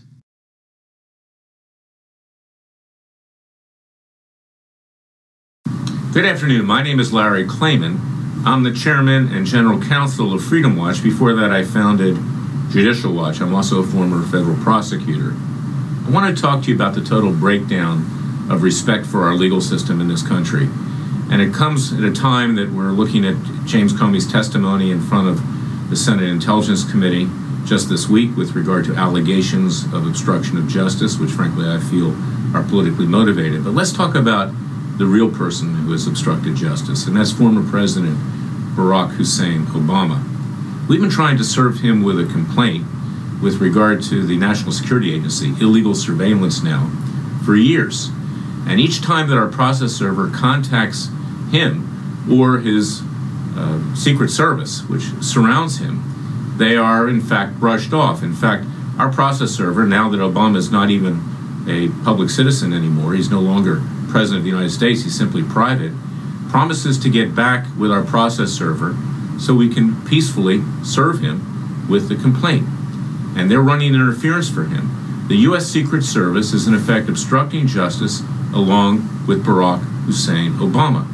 As Obama goes around the world collecting $400,000 plus in speaking fees, going to Italy, going into a Catholic church, disrespecting it, at the time that President Trump is meeting with the Pope, at the time that he's meeting with Chancellor Angela Merkel in Germany, to upstage the president when he's over there in Brussels for NATO. This is outrageous. We have a former president of the United States, and he did it while he was president, obstructing justice, yet no one says anything about it. No one does anything about it. So we are going to the court. We'll be pointing out that this has occurred. Richard Leon is the judge. He was appointed by George W. Bush. And hopefully he'll take this seriously, because you cannot have presidents of the United States collaborating with the Secret Service at a minimum, obstructing justice. So that's my little vignette for today. The breakdown of our government is much broader than this, but I wanted you to know about this because it's something which is ongoing. And as former President Obama enjoys his $8 million house in Calorama, Washington, which he's just bought, and jet sets around the world, he has little to no respect for the American system of justice. God bless you. God bless America. God save America. Go to freedomwatchusa.org. Please contribute to our cause. We're your Justice Department. We tell it like it is, and in fact, we're the only. If that didn't get you, at least he kept the language clean, because the counterpart at CNN called the president a pretty foul name on Twitter. It rhymes with bit. Former Bush 43 spokesperson Mercedes Schlapp and the Hill editor-in-chief Bob Cusack. I don't know, Mercedes. I think we've waded into crazy town. What do you think? Well, I feel it's like Kathy Griffin Part 2 coming out of the CNN host, where they have this sense, especially this in particular case, the sense that on social media they're just as honest as President Trump is. I mean, they're coming out and basically calling him names, saying what they feel about the president, and making it very clear where they stand. You know, I think, Neil, I have to say I'm not surprised. We know that there has been hostility against this president from members of the mainstream press. They don't like the fact that the president is just a plain-spoken, transparent individual who just says things like it is. And it's something that for them they have not recovered from the loss of the Hillary Clinton loss in 2016, and the fact that they have to deal with President Trump day in and day out. I mean, I think it makes them almost stir crazy. But, you know, Bob, it is quite another, foul language notwithstanding, and hating his frankness, but perfectly fine with your own, to then intimate that he is orchestrating a sort of a, wag the tail moment to try to get an incident here, to get a Muslim ban going here. That really is a pretty dangerous charge, that if anyone were to have said that about Barack Obama or any president, would have raised eyebrows, at the least. That's right, Neil. I mean, these are examples of why the media has very low approval ratings, is that the media is supposed to be a nonpartisan referee, and whether it's through social media or other means, and you show bias, you can't be antagonistic toward the president. You can criticize his policies if you want, if you're a pundit, but then suggesting, name calling, and then suggesting that the president wants a terror attack here is just out of bounds. And it's unfortunate because, after 9/11, everybody came together and there was this unity. You had lawmakers on both sides of the aisle singing on Capitol Hill, but now it's a different time. Yeah, Mercedes, I mean, we always hear this when a president makes a military strike or goes to a foreign capital, dating back to Richard Nixon and before he resigned, going to Egypt. Such were the charges. You even heard it with Barack Obama and his early strong language and attacks on Syria, then with Donald Trump with his Tomahawk missile attack to take attention on. I understand how that goes on the right and the left. But this is crossing into a whole nother area. Right. Sight unseen, language, not coded, that is really dangerously crazy, is it not? Well, you know, as an opinion writer, and I've written being obviously critical of President Barack Obama, critical of Hillary Clinton, but I find it very important. I never heard you curse once. I never heard you assign I was going to say, on like, constitutional motives to anything. Well, I'm critical, but I don't want it to be a personal attack on them. Because at the end, what we need to be looking at is fine decision-making process, policy-making decisions, looking into what these individuals may think or how they're going to act. But I think the personal name-calling, there's such an emotional fight going on between the mainstream media and President Trump, and it's happened since the election time, and I only think that it's gotten worse. I mean, when you're looking at the fact of the coverage of the first 100 days, it was 98% of those stories in these 5 major outlets were negative. Right. The guy can't do one thing right. I mean, and if you're going to go that way, you can't hide your bias, fine. But Bob, where I draw the line is with this type of stuff that just shows it getting dangerously vitriolic to the point that, you know, they talk about trying to boycott advertisers on this network with certain hosts if something offends them.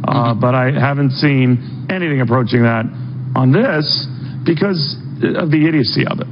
Yeah, no, I agree. I mean, I think some people have literally just lost their minds, and the vitriolic nature of politics is not getting any better. Now, you can argue that Trump's had a role in that. He was name-calling with some of his presidential candidates, but that's more politics, not personal. And I agree with Mercedes. It's all in how you do it. You can criticize. First Amendment is a beautiful thing. Absolutely. But you can't cross these lines, and it's really unfortunate. And I don't think it's going to stop anytime soon, Neil. That's why I didn't mind anyone calling me a loser. It's when they said that loser, I said that's a low blow. Oh, you're adorable. Come on, Neil. Thank you. Thank you. All right, guys, appreciate it.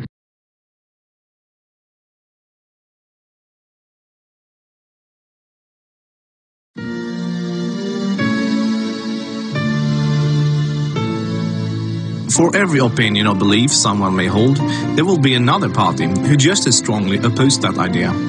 Both sides usually claim to sit with the best arguments, the real facts, and the correct worldview, and ironically, both sides regard the other as being indoctrinated, blind to the obvious and outright stupid. Most people only expose themselves to information that matches their own worldview. It is uncomfortable to do otherwise. Still, we would like to give you some surprising information about Islam. We also urge you to look further than only mainstream media, and if you can find the time for it, read the Quran yourself. To get you started, we'd like to present you 3 things you probably did not know about Islam. 1. Islam has not been hijacked. That Islam has been hijacked is what non-Muslims naturally assume because they assume all religions are the same. The reason non-Muslims are so easily confused is that most of us don't realize the difference between the Quran and every other religious book we are familiar with. The Christian Bible is a collection of writings from various authors, written sometimes hundreds of years apart, with parables, advice and dreams, all collected together into one book. Same with the Jewish Torah. Even those of us in the West, who are neither Christians nor Jews, are still familiar enough with these religions to know this much, and therefore we assume the same is true for the Quran. But the Quran is only one book written by one man in his own lifetime. It is meant to be taken literally, and it is not full of symbolism or vague analogies. It is mostly direct commands. Of course, the Quran contains contradictory statements, just like other religious books. But the Quran itself provides the reader with a way to know what to do with the contradictions. It's explained in the Quran that if you have 2 passages that contradict each other, the one written later supersedes the one written earlier. Most Westerners are unaware that the peaceful, tolerant passages were written early in Muhammad's prophetic career. According to the Quran, those passages have been abrogated by later, more violent and less tolerant passages. So, when most Westerners hear jihadists quoting violent passages from the Quran, and then peaceful Muslims quoting peaceful passages, they interpret that the way they would if someone was quoting the Bible or the Torah. They think to themselves, oh, there must be many different and contradictory passages, like there are in other religious books, so Muslims can pick and choose what they like and justify whatever actions they want to take. But the Quran is nothing like that. There is no picking and choosing. It says very explicitly and in no uncertain terms that a Muslim must not alter or ignore any part of its very clear and direct message, or they will burn in a fiery torment forever.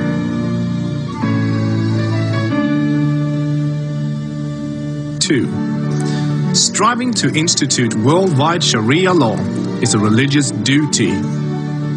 Many people don't realize how politically oriented Islam is at its core. In fact, Islam is less of a religion than it is a religious ideology. It includes a mandatory and highly specific legal and political plan for the whole society, Sharia. There is no separation between the religious and the political in Islam. Rather, Islam and Sharia constitute a totalitarian means of ordering society at every level, including ritual worship, transactions and contracts, morals and manners, beliefs and punishments.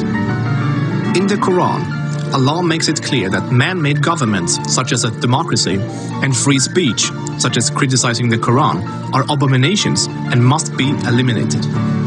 The modern expression creeping Sharia is used to describe the slow, deliberate and methodical advance of Islamic law in non-Muslim countries. Official Sharia courts already operate in the UK, handling cases ranging from divorce and financial disputes to domestic violence. Attempts to introduce Sharia in the legal system in Germany, Sweden and other European countries are ongoing. While Sharia already has a foot in our door in the matter of minor disputes like inheritance and domestic violence, it should concern you that Sharia commands that drinkers and gamblers should be whipped, allows husbands to hit their wives, allows an injured plaintiff to exact legal revenge, literally an eye for an eye, commands that a thief must have a hand cut off, commands that homosexuals must be executed, orders unmarried fornicators to be whipped and adulterers to be stoned to death, orders death for both Muslim and non-Muslim critics of Muhammad, the Quran and even Sharia itself, orders apostates to be killed, commands offensive, aggressive and unjust jihad. As written in the Quran, Sharia is the law of Allah. Any other form of government is a sin. It is the duty of every Muslim to keep striving until all governments have been converted to Sharia law.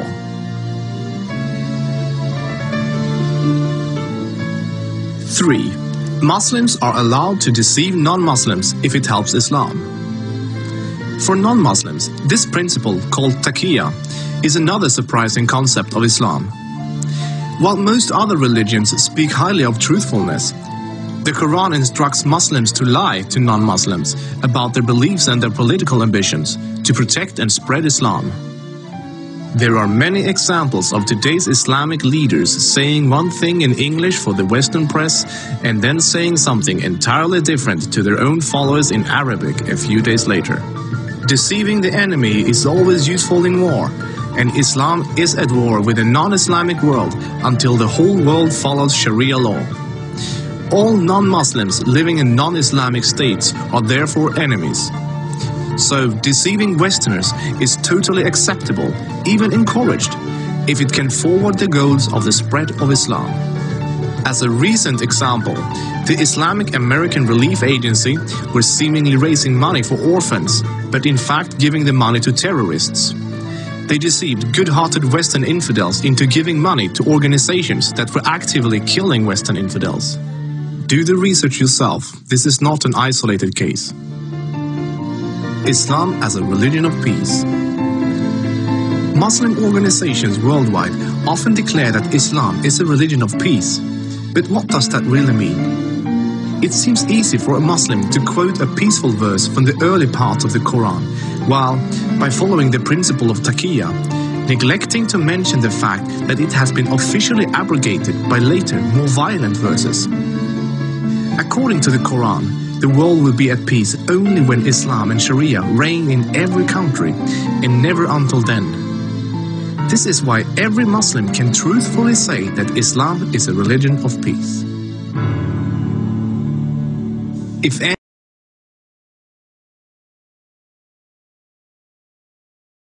Now, if my Muslim friends were here, and I invited some, I invited Hassan Shibli, who used to be a friend of mine until he went over to CARE, which is a terrorist organization. And I tell all my former Muslim friends, if you go to CARE, you become an enemy of the state and an enemy of Tom Trento, an ideological enemy. It's that simple. Hassan Shibli, I understand, was working his little scam with the city of Venice. They do this all the time all over the country. When one of us speaks someplace, they go in, play the victim card, and try to get the administration in a particular municipality ultimately to do sensitivity training. CARE is a terrorist organization. They are Hamas. I'm going to establish evidence tonight to show that and prove that point. Right now, these are the 6 main Muslim Brotherhood operatives that advise President Obama on a daily basis.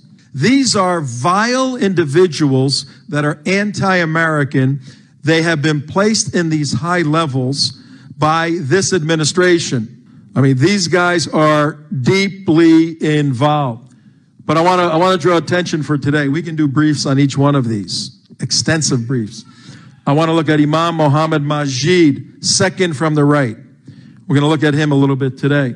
And became the imam in Dulles, the all-area Dulles network. Got involved with Dar al-Hijra, the mosque in Falls Church, which Anwar al-Awlaki was in. It's called the Jihad Mosque because it had a lot of jihadis. Anwar al-Awlaki was the American imam who was doing prayer services at the Capitol as he was managing the 9/11 terrorists at the same time.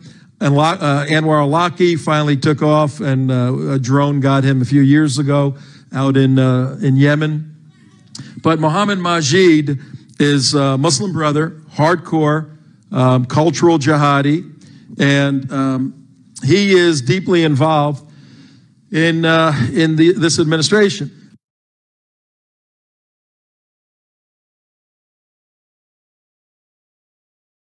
These are 2 Republicans, and we call these guys out all over the place. Grover Norquist, who's a hero on tax reform for the Republican Party. He is a devious, diabolical Muslim Brotherhood operator in the United States of America, and we say that everywhere we go, and we challenge him, and he has hurt this country tremendously by bringing people like Al-Amoudi and others into government, placed as agents of influence. And Suhail Khan is his right-hand man that we have busted open in different meetings and videotaped him saying stuff that he regretted saying. But the umbrella organization for the various 400, 500, 600 Muslim Brotherhood entities in the United States. It started back in 1963, that organization, and it's headed by, I'm going to show you in a second, none other than President Obama's #1 Muslim advisor, Imam Mohammed Majid. He runs a terrorist organization. That organization has contributed zero to the United States of America. It is a cultural terrorist organization. It is a kinetic terrorist organization. Many real-life terrorists have grew up in that and are in this. He put up $21 million. His name is Yosef Nada. Nice guy, except he's the financier for the Muslim Brotherhood worldwide. He has been indicted by the United States as being a terrorist, and he's still fighting some of that. In 2001, there was a raid on his offices, and a document was found called The Project. Now understand, he's the financier for the Muslim Brotherhood. Project was written in 1982.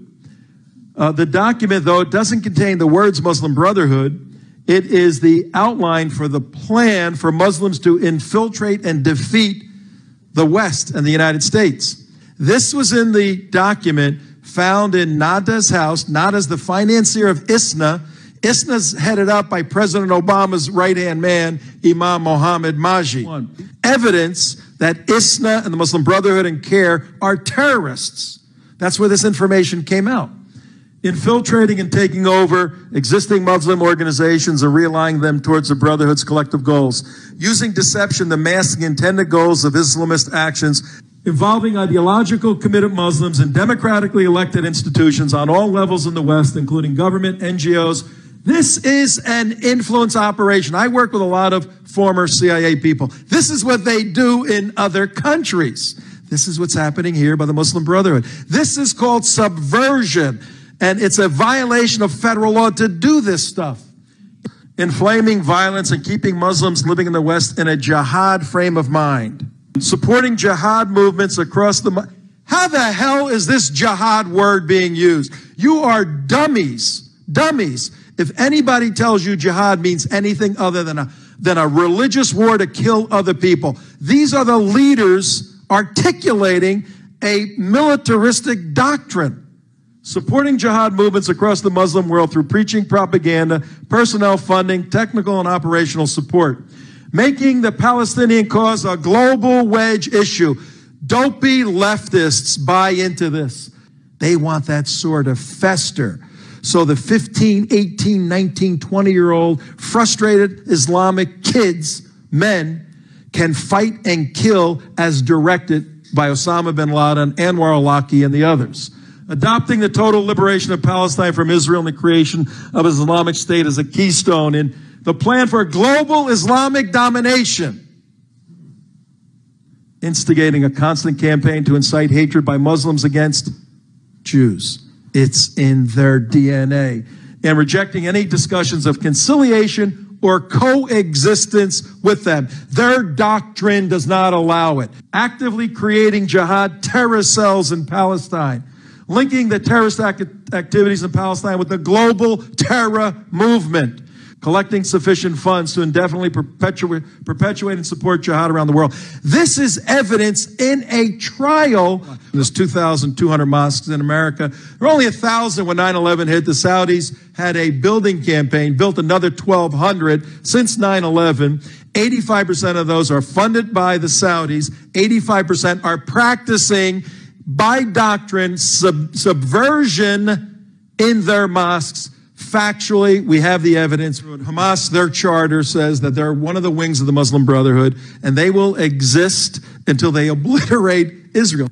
Back to the Muslim Brothers. How are we in this situation? These guys have the ear of the president. This is Imam Mohammed Majid. That's the president with Imam Mohammed Majid. That's the president with Mohammed Majid and some other friends at one of the events. That's the president with who? Umar Abedin. Muslim Brotherhood Memorandum was written in 1991, discovered in 2004. Another raid on a Muslim's house in Virginia. A cop is at the Chesapeake Bay Bridge, a big bridge. You don't have to be too sharp to notice this, but there's two people at the base of the bridge. A woman is in complete niqab, and they're taking pictures of the structure of the bridge. The state trooper goes, I don't know about this. So he goes to have a little talk with them. Turns out that al-Barassi, Mohammed al-Barassi is his name. There's a warrant for him out of Chicago. So they pull him in, and the FBI says, we want to take a look at this guy. They go into his house in Annandale, Virginia, 2004, not too long ago. And they go in his basement, start knocking around. FBI's tricky. They find a sub-basement in Annandale, Virginia, 2004. Go into sub-basement. Over 10,000 documents. The archives of the Muslim Brotherhood in the United States of America found 2004 in Annandale, Virginia. They became the basis for this suit against all these Muslim groups like CARE, which are terrorist organizations. I'll show you that. The FBI and the law enforcement agencies submitted a small portion of these documents. There's tons of them. This administration is letting them ice. They don't want to do anything with them because the advisors to the president on all things Muslim, President Obama, if you want to have good relations with Muslims, we can't be prosecuting Muslims. It's not going to work. Now listen what was found in the Muslim Brotherhood 18-page document. The project was 12 pages. I showed you 2 pages of 12. I'm showing you 1 paragraph of 18. The exact detailed plans for taking over the United States of America are in both documents. If you read that, you go, wow, these people are serious. And one was written in 82, one was written in 91. And you go, they've been doing this for 30 years.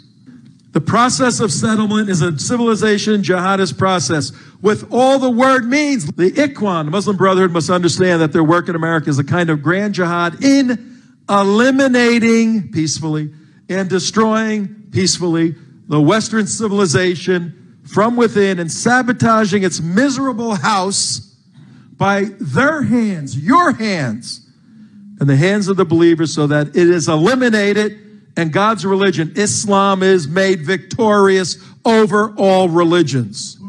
This is the unindicted co-conspirators, a list of the unindicted co-conspirators, the handful that came out of the Holy Land Foundation trial, where 5 were found guilty, 5 people.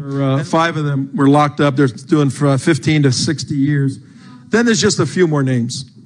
330 people and organizations, unindicted co-conspirators not really being watched by this administration. And one of the organizations is the Islamic Society of North America, ISNA, that is run by him. Remember where he lives? In the White House? He heads an organization that is viewed as a connection to terrorism, funding Hamas to kill Jews. He's the head of it. In what sane world should he not be in jail, or certainly not hold the position of counselor to the President of the United States? On its face, on the facts. This guy, I invited my friend Hassan Shibli here tonight. Hassan, you here? He heads up CARE for the state of Florida. He was just awarded Chapter of the Year by Nihad Awad, a cultural terrorist, a terrorist supporter. He heads up CARE National. So Florida is the best CARE chapter in the country. Give yourselves a hand. Hassan, lovely guy, lawyer, all of that, very sweet, very deferential, very smart. He is a terrorist. He supports terrorism. He says he doesn't, all of that. But his organization does. He's connected with his organization. He heads his organization. He lives and breathes with these people. He cannot exonerate himself from the dirt that's all around him by putting on a nice hat and talking very sweetly. So he's a dangerous individual for the state of Florida. And a federal judge, because CARE tried to get their name removed from this unindicted co-conspirator status. They went to court. They spent a lot of money. And the judge said, no way. You are Hamas. The best way to understand CARE today, Council on American Islamic Relations, CARE is Hamas.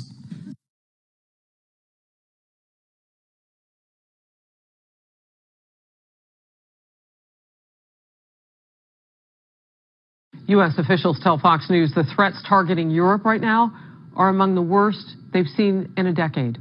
Joining me now is Michael Friedman, a former intel officer and adjunct fellow at the Hudson Institute. Good to see you. Thank you for joining us. I want to start off with a comment that you made to one of our producers about how the leaks in the White House and those classified leaks then making it into the bloodstream of the press, members of the press not being responsible with that material and then leaking classified material further, is hurting the fight against terror. It is. Thanks for having me on, Harris. One of the most important things is intelligence sharing with our allies. Our allies weren't concerned that Trump shared a credible threat of ISIS plan to attack commercial airlines with Lavrov. They were upset that they were hearing members of our intelligence community with top secret clearances leaking information to the press.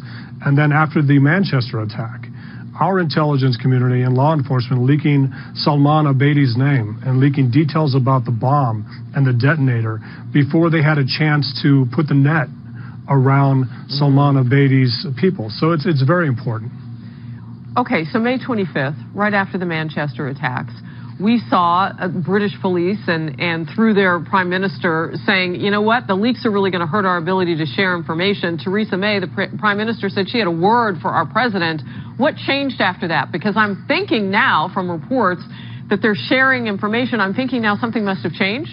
Oh, yeah, they got reassurances from Secretary Kelly of Department of Homeland Security. They got reassurances from McMaster and Mattis, and also from the president. So it's very important. Like you said, the chatter from these terrorist organizations has been at a decade-high level, and we need to be able to share that information with our allies as they face this terrorist scourge in Europe. So we I want to be careful how I word this, because these are not my words. The president has called certain members of the media enemies, if you will, because of this leak situation that flows through them to the public. But how difficult is it? I mean, you're fighting and trying to capture and harness one enemy on one side, but also your own homeland press at times is working against you through these leaks and feathering them out to the public. What are your thoughts on that? Well, it seems like there are individuals in the intelligence community that are more concerned about hurting the president than they are concerned about protecting our national security, and more important, the relationships we have with foreign allies. You cannot defeat terror. It's hard enough as it is if you can't share intel with our allies, because our allies are worried about the U.S. press exposing their assets in the field, their assets in Raqqa, in Mosul and other areas where ISIS controls territory. You can't have that risk. There should be no person holding a top secret clearance that is willing to share information with the press that actually hurts our efforts against ISIS and hurts our national security and more importantly, our relationships with our allies. What needs to happen now that isn't happening? I mean, I've heard you say that we're facing now some of the worst threats against Europe than we've ever seen. Why? Well, we have to also weigh intelligence. So Turkey's provided intelligence in the past to our European allies. And because it came from Turkey, it wasn't weighed accordingly, even though Turkish intelligence was right about an attack. Why? Well, because we put a different weight. We put more of a weight on U.S. signals intelligence and U.S. intel from the CIA, and less weight on something generated by an Iraqi intelligence service, an Afghan intelligence service, or a Turkish intelligence service. We need to weigh the intelligence and see who was right about an attack, and that's so important. Intelligence sharing, if you have intel and you can't give it to somebody to action it, to make it actionable, there's no reason you're not doing anything with it, and that's one of the biggest problems. We sit on it because we don't want to share it, and then nothing happens. Wow, that is really interesting. I mean, the different rating or grade that you give intel based on the country I have heard about, but then to doubt that, that's very interesting. I want to give you a last word on that. Yeah, sure. I mean, so the Abbottabad raid against Osama bin Laden, the Afghan intel services were telling us exactly where he was, but because they were the Afghan intelligence service, we put a different weight on them. We thought they weren't credible and they were just simply being political and telling us what we wanted to hear because they didn't like the Pakistani government. You have to weigh those things. You need to validate sources, and we do that. We did that in Iraq, and we were effective. You have to do that everywhere. You validate sources based on the information, and you assign appropriate weights based on the percentage of being right. Wow, this is so fascinating. Before I let you go real quickly, this is time-consuming. Are we able to, in quick enough pace, to do the kind of intel vetting, I guess, for lack of a better word, that it takes then to act on that information and try to prevent what we saw in Manchester, prevent what we saw on that London Bridge, and God forbid have to do it time and time again here too? Well, the issue is even if it's 100% accurate, sometimes law enforcement and sometimes intelligence services overseas are inundated with intel. They don't know what's right, and they just don't have the resources to find out. So a lot of times after the attacks, you find out these three individuals were on our radar. We knew that they were involved with ISIS, and we just didn't do anything about it because we couldn't. We just can't track everybody. And that's one of the biggest problems. We have too many people associated with ISIS running around Western countries, and our law enforcement is not able to keep up with it, and that needs to be addressed. All right. Michael Pregent, I could talk with you all hour. Thank you very much. We'll bring you back another.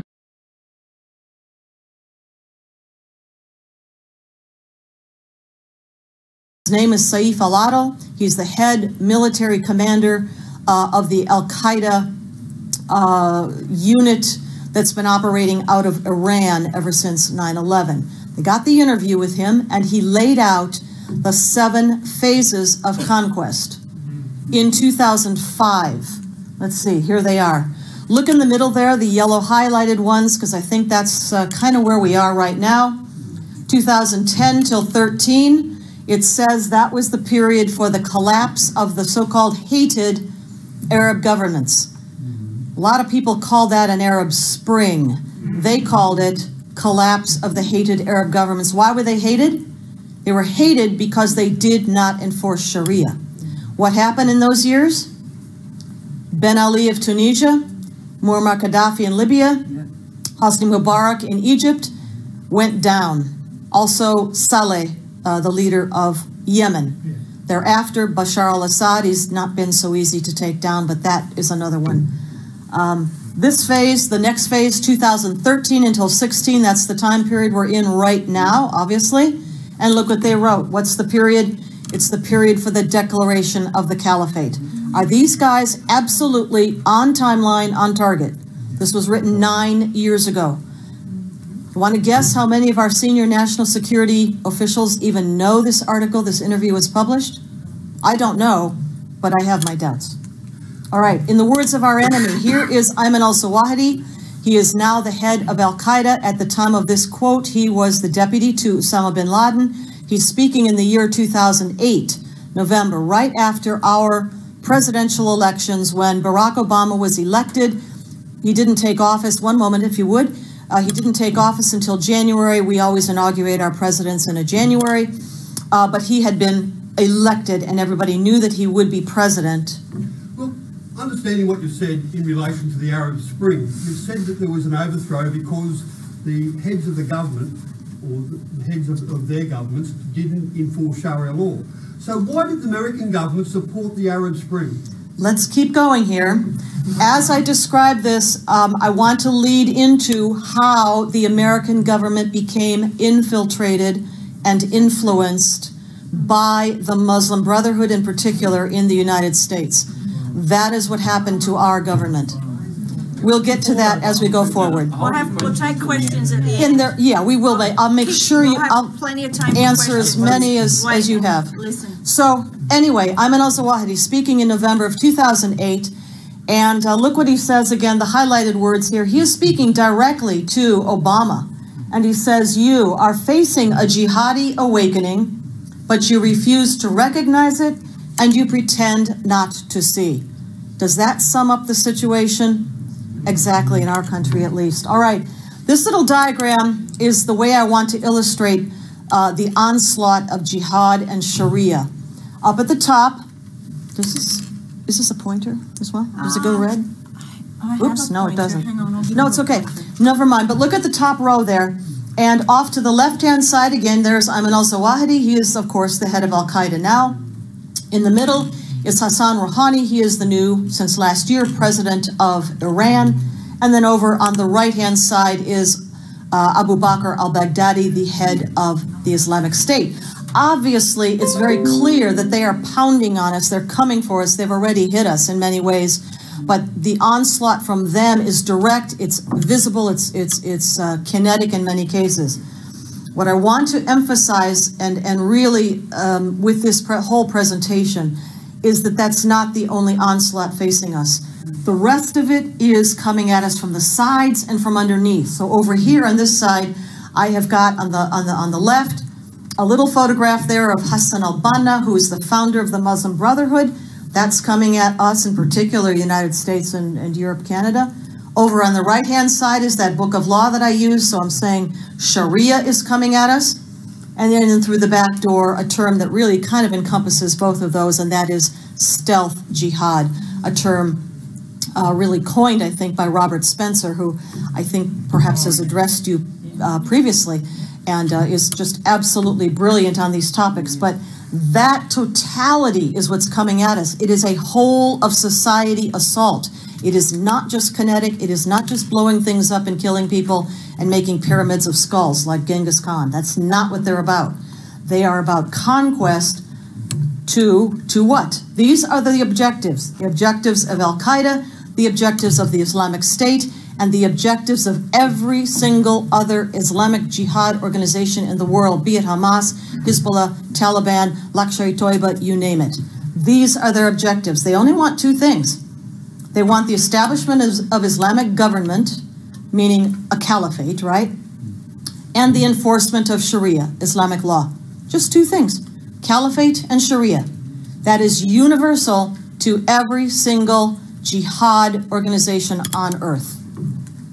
So why do they hate us? After 9/11, especially in the United States, we heard this question over and over again. Why did they do this? Why did they hate us? Well, the reason is that as long as there are free and democratic and liberal societies on earth, we represent a barrier to their objective that I just talked about, which is global subjugation to Sharia. As long as any of us exist as free people, as free societies, that blocks their universal objectives. That's why they hate us, because we stand in the way of what they think is a divinely ordained mission. And they do. They really think that that Allah wants them to do this. It's not just superficial, made it up. So around the edges of this slide, I've got a number of flags and logos just to go through them a little quickly. Up in the left-hand top, that's the flag of Iran. On the right-hand top, that is the flag of Hezbollah. In the middle down here, green flag with the white letters, that is the flag of Saudi Arabia. And the letters are stylized calligraphy in Arabic. It says, La ilaha illallah. And what that means is there is no God but Allah. That is the Shahada. That is the statement of faith in Islam. It is the statement of profession of faith. If a person is converting into Islam, it is on the flag of Saudi Arabia. And just in case you didn't get the point, there's a sword underneath. The round logo next to that, a shield kind of, is the logo of the Muslim Brotherhood. We're going to look at that some more in a bit. You'll see it in different styles, but that's one. The black flag underneath, you'll hear this often called the black flag of Al-Qaeda, or maybe the black flag of ISIS or something. That is the black flag of jihad. Long and short of it, that is the black flag of Islamic jihad. And it too has the same phrase on it in Arabic as the Saudi flag there, La ilaha illallah. And I think, yeah, it's the whole thing. La ilaha illallah wa Muhammad Rasulullah, which is, there is no God but Allah and Muhammad is his prophet. That is the full statement of faith in Islam. The bottom flag is the flag of Pakistan.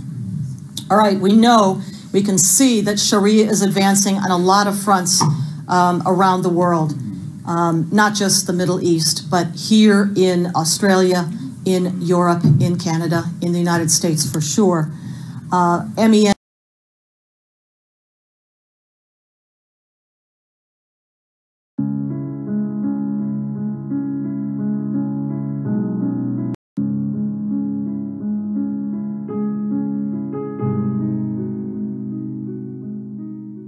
Please welcome one of the bravest freedom fighters in the world right now, Mr. Geert Wilders.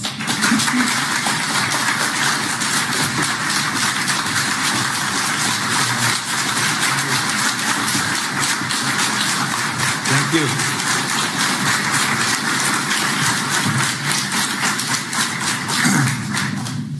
Thank you so much, Ingrid, for inviting me to address you people and the Swedish Free Press Society. I'm very happy to be in your midst today, and not 10, not 100, and not thousands demonstrators would keep me away from Sweden. I love Sweden and its people. One of my great heroes, Raoul Wallenberg, was a compatriot of yours. Wallenberg embodies all that is good and generous in the Swedish people. He defended the freedom and dignity of others. He protected those who had been marked for death by an evil ideology, and he gave his own life for it. And recently, the your Minister of Integration, Mr. Erik Ullenhag, was in The Hague, in the Netherlands, on the occasion of the 100th anniversary of Wallenberg's birthday. And your minister unfortunately abused the occasion to attack my party, the Dutch Party for Freedom. Mr. Uhlenhaag said in Holland that in Sweden a party like mine would never be given the opportunity to influence politics. And I wonder first what these remarks had to do with Wallenberg. But I know that your minister, Mr. Uhlenhaag, is wrong. Like the Netherlands, Sweden and all other Western European countries need a party defending freedom. Because Sweden has the same problems as the Netherlands, as Denmark, as the rest of the Western world. We are all in the same boat. Our freedoms are in danger. Our political and especially our often leftish and liberal media establishment turn a blind eye to the largest threat to liberty in our present age. And this threat, whether we like it or not, is called Islam. Islam commands its followers to establish a worldwide Islamic state where everybody has to live according to the Sharia, the barbaric law of Islam, and where Islam opponents are marked for death.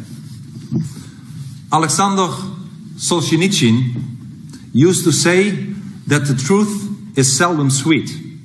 It's almost invariably bitter, end of quote.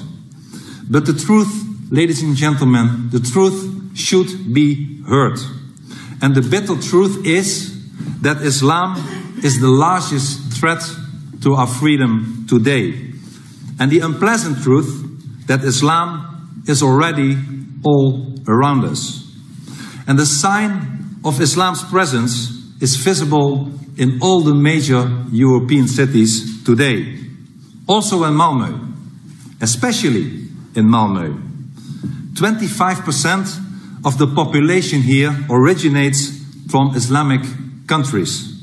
The highest rate in the whole of Scandinavia. And that's why it's very good to be here, in this great city, which deserves better than it currently gets. Even the international media, from Holland to any other country in the West, have written stories about the outbursts of violence, the gang warfare, the shootings and bombing of police stations in Malmö. In a city like in this city, our message needs to be heard. Malmö should not succumb to Islam. Malmö should remain what it was throughout its history. A decent, a peaceful, and a safe place for people to live, to work, and raise a family. A free city. And in Malmö, we must turn the tide and show the world that the Islamization process can, in fact, be stopped. And that is why I'm here today. And it's a coincidence that today marks the final day of this year's Hajj, the Islamic pilgrimage to Mecca. This should be a symbolic moment to tell you that it's time to turn the tide. And to tell you that it can be done. But in order to turn the tide, we must first stop pretending that there is no problem, as so many politicians and so many journalists like to fool you about. We must first face the truth.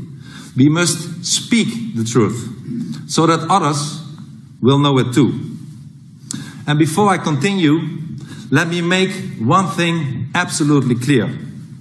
Whenever I criticize Islam, I am all over the world by people with often bad intentions falsely accused of hating people. And in order to avoid all these misunderstandings, let me state clearly, I criticize an ideology, not people. I do not hate anybody. I do not want to harm any human being. I totally reject any form of violence. In fact, the most important thing, the most important reason why I reject Islam is its violent nature and the fact that it's harmful to people, including its own adherents, whom we should pity rather than hate, and whom we should help to liberate themselves from the evil monster called Islam. And I have traveled the Islamic world. Before 8 years ago I got into trouble extensively. I have visited countries like Iran, Iraq, Egypt, Tunisia, Syria, Indonesia. And in my book, Marked for Death, you can read how I was overwhelmed by kindness, friendliness, and helpfulness of many of the people who are living there. They often are good people, but they are captives of Islam. So it's important to make a distinction between the people, the Muslims, and Islam. Most Muslims are moderate. Most Muslims are non-violent. But the ideology of Islam is dangerous. The moderates are the captives of the barbaric system of Islamofascism. There is, ladies and gentlemen, there is no moderate Islam. There are moderate Muslims, but there is no moderate Islam. Islam, as a matter of fact, is only a religion to a very limited extent. It's predominantly a dangerous ideology. Islam is more political than religious. Why? Because it aims for a political and Islamic state. Islam is totalitarian. It's not voluntary. It orders people who leave Islam to be killed. The best example why Islam is totalitarian is that you are not allowed to leave it if you are the Muslims. And contrary to other real religions, it also lays obligations to non-members in its society. And Islam is also dangerous because it calls on its followers to imitate Muhammad, the so-called prophet, as closely as possible. And the life and deeds of Muhammad are therefore very important to recognize. And we know a lot about the life of Muhammad from all kinds of contemporary sources. And Islam's own sources, if you study them, tell us how evil Muhammad, the example for so many Muslims, was. And we should not be afraid to talk about it. They show us that Muhammad, as a matter of fact, was a liar, was a rapist, was a mass murderer, was a pedophile. This is the example to so many Muslims today. Because Muhammad abused women, some followers of Islam believe that they are also entitled to treat women in the same way. Because Muhammad lied and cheated in order to advance Islam in his time, some followers feel entitled to do exactly the same today. Islam even has a word for it. That kind of lying is called taqiyya. Maybe you have heard of it. Because Muhammad killed his opponents, some of his followers believe and feel entitled to do exactly the same. Because Muhammad robbed non-Muslims, some of his followers feel they have the right to do the same. And this is called jihad. A few years ago, one of your Swedish newspapers interviewed the sociologist Petra Åkesson, I hope I pronounce it right, after she had conducted a study of Islamic youth here in Malmö. And Åkesson pointed out that these youngsters have been raised in a culture that extols Islamic supremacy. And as a consequence, a significant number of them regard their criminal activities against non-Muslims, against the infidels, as a right, as justified, as permitted. And I believe that we have to understand this concept. It is our duty to expose Muhammad, who wrote a book which he said had been dictated to him by an angel from a book written by Allah in heaven. The people from his hometown in Mecca, they knew Muhammad. They said he was crazy. An angry Muhammad, as you know, and it's important for me to tell you to understand, an angry Muhammad immigrated to Medina, which he conquered through taqiyya and jihad. And later he returned to Mecca and conquered it with his troops, eradicating its tradition of openness and religious tolerance. And everywhere, if you look in the history of mankind, everywhere where Islam has gained a foothold, it has brought tremendous human suffering. And of course, not all Islam followers behave like Muhammad would have done. I would never suggest that. But some of them do. Some of them do. And the more Islam gets into your country, the more violent and intolerant it becomes, and the less freedom you will get. Just take a short stroll and walk into your own city, into Malmö's Rosengard area. It is one of the areas in our Western nations where the authorities seem to have lost power, where Sharia is replacing our legal system, where it's often unsafe for non-Muslims to go. Or come with me to the Netherlands, to the Kanaleneiland district in Utrecht. I used to live there for almost 20 years, and I have seen the district degenerate. Or let us go to Paris and visit the suburbs. Or let us go to Brussels, where Islamic gangs even used Kalashnikovs to chase the police in certain neighborhoods. And where employees of the European Parliament complain that they cannot walk the streets at night. In each one of our cities, wrote the Italian journalist Oriana Fallaci shortly before she died in 2006, in each one of our cities there is a second city, a state within the state, a government within the government, a Muslim city, a city ruled by the Quran. And one thing which you certainly should not do is enter these Islamic enclaves if you are a Jew. Jews are fleeing Europe today because they no longer feel safe. And this is not just a bad omen. This is something so intolerable that it must be stopped. And it reminds me of something Raoul Wallenberg once said. He said, and I quote, "I will never be able to go back to Sweden without knowing inside myself that I've done all a man could do to save as many Jews as possible." Wallenberg cared about the Jews, and so should we. Sweden, as the Netherlands, should be a place where Jews are safe. But the more Islamic our countries become, the more hostile it will and have become to the Jewish community.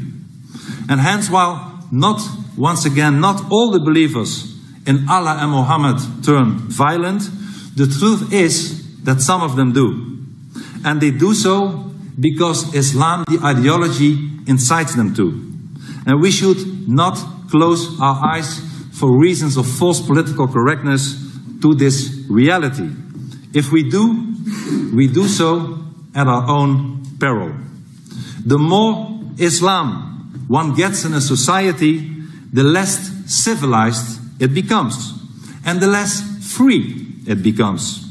It is no coincidence, ladies and gentlemen, it is no coincidence that all the Islamic states in the world demand today that freedom of speech be curtailed and that criticism of Islam and its prophet should be forbidden. They even ask the United Nations to act on that.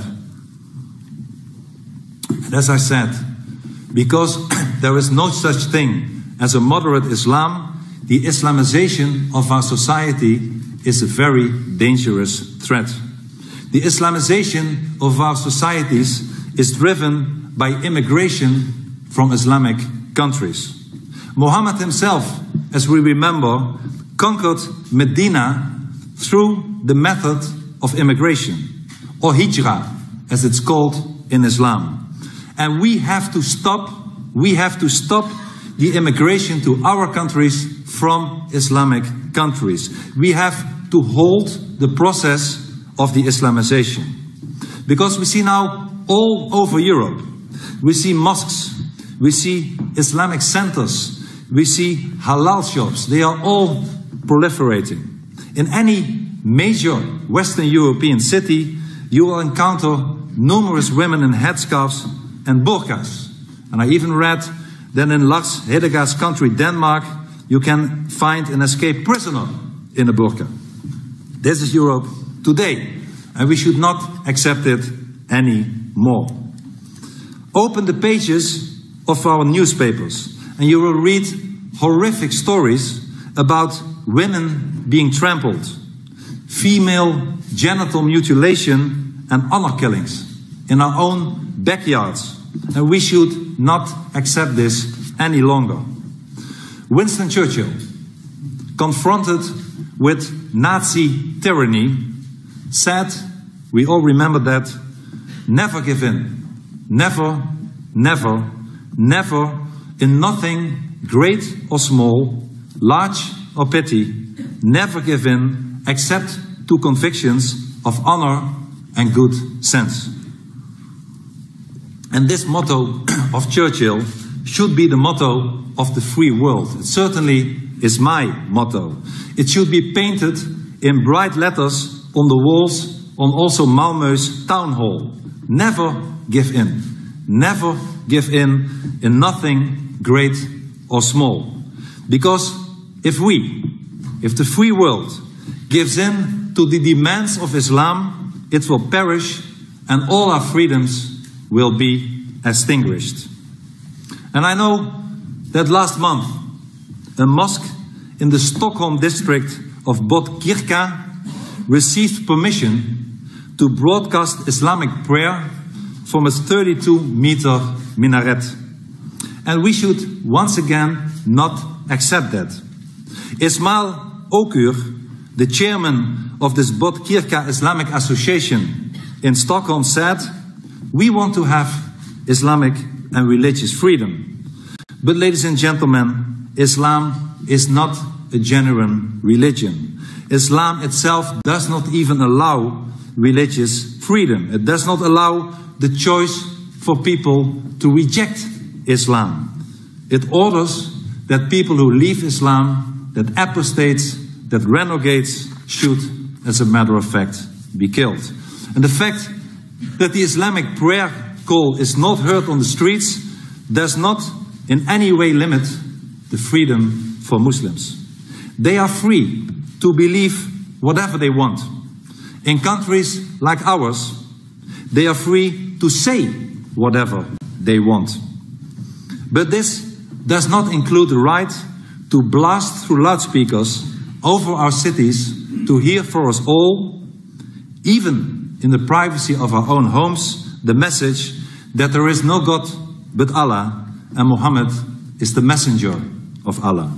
If they are allowed to shout this Islamic battle cry, because it is a battle cry, through loudspeakers, others should be allowed to shout through their own loudspeakers from their own highest towers to the whole world, including the privacy of their houses, that Allah, as a matter of fact, is a false God, that Muhammad was a fraud, and that Islam is a threat.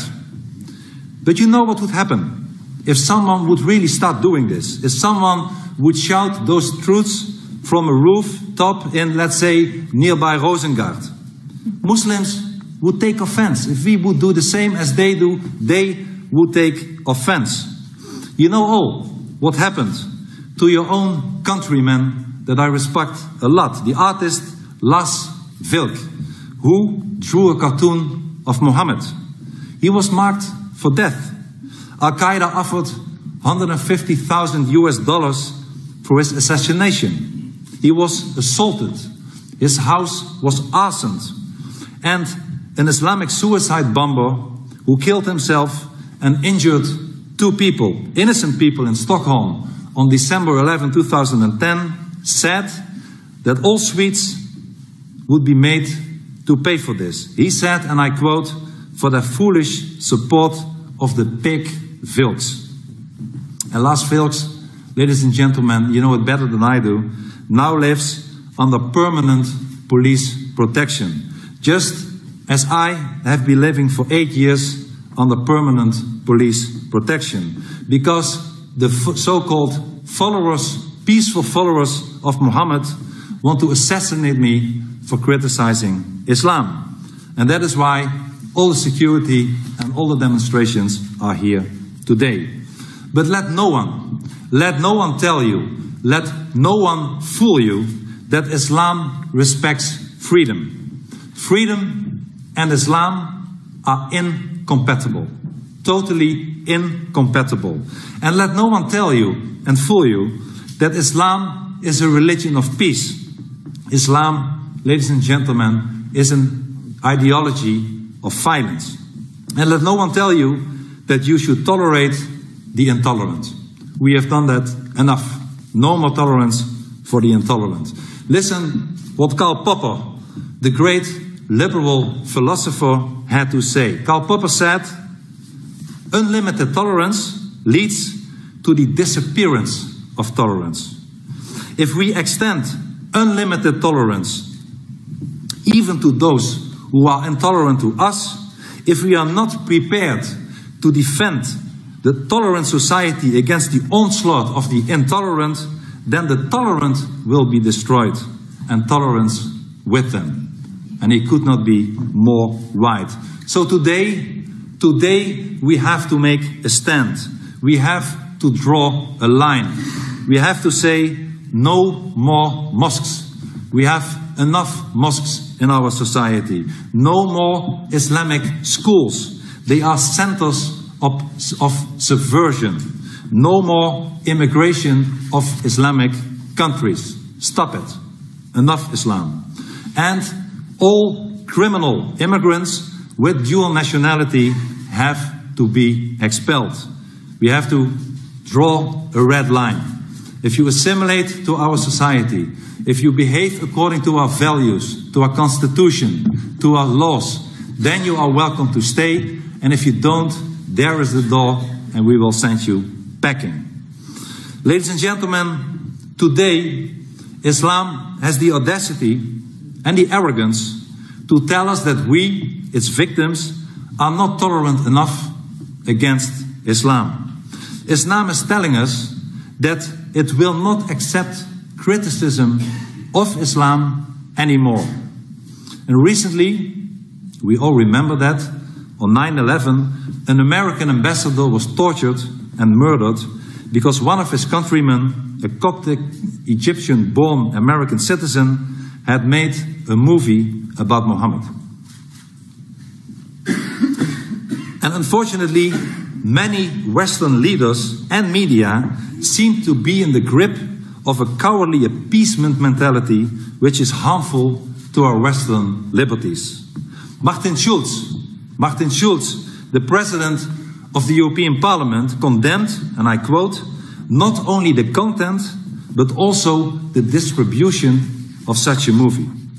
And Mr. Schulz will be one of the 3 EU leaders who will travel to Oslo shortly to accept this year's Nobel Peace Prize. That is the guy who said that he did not want for a movie who was critical about Islam, whatever you think about the movie, to be distributed anymore. And President Obama, another Nobel Peace Prize winner, called the movie crude and disgusting. And he added, and I quote President Obama, "The future must not belong to those who slander the Prophet Muhammad." And with all those cowardly statements of Western leaders, the leaders that should be the leaders of the free world, such as the Turkish Prime Minister Erdogan, who are today pressuring the United Nations for an international treaty against blasphemy, by which they want to restrict our freedom of speech. Because blasphemy for them means not criticizing Islam. And instead of our leaders forcibly speaking out in favor of freedom of free speech, instead of standing firm, our leaders, for our liberties, instead of following Churchill's example by never giving in, nothing great or small, Western politicians are cowards and cower to Islamic sensitivities by stating how offended they all are by the movie of a private individual in Los Angeles. And meanwhile, a Pakistani government minister offered a bounty of $1 million for the killing of the maker of that movie. And I have not heard any Western political leader to complain about that, talking about double standards. And when last March, your organization, the Swedish Free Press Society, was established, Mr. Schüler, the editor of the paper called Dagbladet, criticized you. He wrote in his newspaper, and I quote, "Since words are neither neutral nor innocent, there have to be limits to free speech." This is what this guy said. And I'm sorry, Mr. Schüler, but as long as people do not call for violence, they should be allowed to say whatever they like. And this is what I want in all our Western constitutions, a clause similar to the American First Amendment. I defend the right of every imam to express his disapproval of our liberties and democracy. I even defend the right of every imam to be against our freedom of speech, or Christianity, or Judaism, or have to have something against gays and women, or our culture, or our values. He can do that. He can say whatever he likes. But in return, ladies and gentlemen, in return, I demand the right that everyone is allowed to express his opinion about Islam in any way he sees fit. It's a true concept.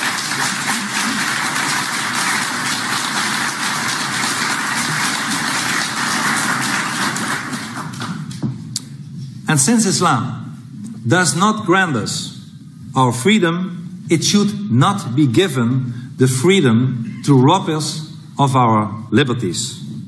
My friends, as I said, the truth is bitter and unpleasant, but we should not shirk from our responsibilities. We must say what we have to say, and we must do what we have to do. Because if we do what we have to do, there will be hope. And we can still turn the tide. I'm positive we can still turn the tide of the Islamization. And we can do so by appealing to the loyalty of our people, to their identity, and to their national freedom. We can stop Islam by rallying around our national flag and by defending our national identity. It's very important, our national identity, because our nation states are the embodiment of our liberties and our freedom. And let us defend our liberties and our freedom by defending our own nation states. And Europe's Islamization, it's not only a Swedish and a Dutch problem, it's a problem of Europe. And Europe's Islamization stems from the cultural relativism which during the past decades has undermined our national resolve. Cultural relativist dictates that all cultures are equal, equally morally and valuable. And if all cultures are equal, it follows that the state, that's a logical consequence, cannot promote any specific culture or value, even when it's the culture of its own people. And therefore I believe that cultural relativists deny that immigrants should assimilate, since that would champion European culture over the immigrants' culture.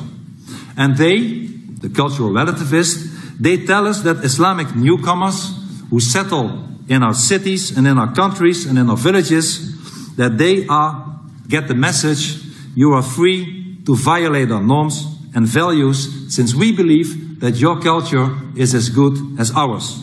And ladies and gentlemen, this is a lie. This is not true. Cultures are not equal. Our culture, based on humanism, on Christianity, on Judaism, is far better than the barbaric Islamic culture. And we should be proud of our culture.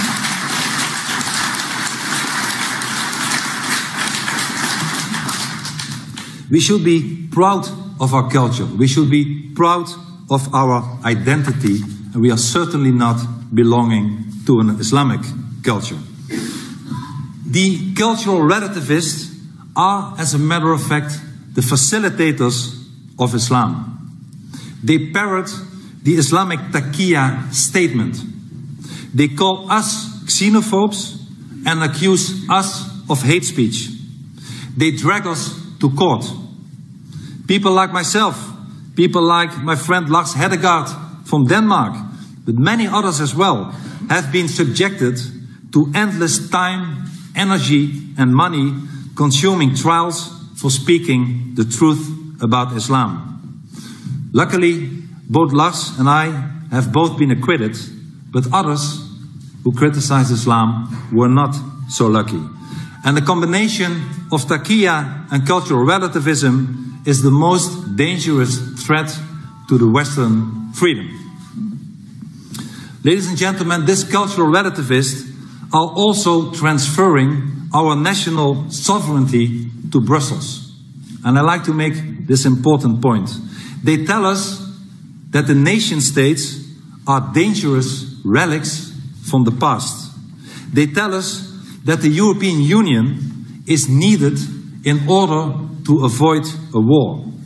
Even the Oslo Nobel Committee is saying this. And the cause of the Second World War, as we all know, was not the existence of a nation state. The cause of the Second World War was the disgusting Nazi ideology. And the remedy against totalitarianism is not building a European superstate. We cannot safeguard our liberties by robbing our countries of their sovereignty and transferring it to faraway Brussels. Because you know what would happen then. We get cultural relativists, such as your own Cecilia Malmström, who impose uniform policies to all our nations, for instance, by throwing our borders open to have even more immigrants from other countries. And Mrs. Cecilia Malmström belongs to the same party as Minister Uhlenhaag. And I wrote her a letter earlier this year inviting her to visit our immigration neighborhoods in the Netherlands. But she did not answer. And I can understand. I can really understand why you sent her to Brussels, but now we are stuck with her, and I don't like that so much.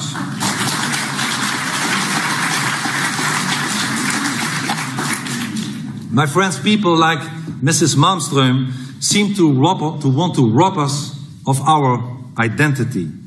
But without our own identity, there can be no liberty. Without our own nation state, there can be no real national political freedom. The soul needs a body. It's as simple as that. And the spirit of our political liberty cannot flourish outside the body of the nation state. The nation state is the political body in which we live. And that is why we must preserve and we must cherish the nation state, so we can pass it through, together with liberty and democracy, to our children. And if Sweden wants to survive, it should remain Sweden, and it should remain proud being Swedish. We must be good patriots.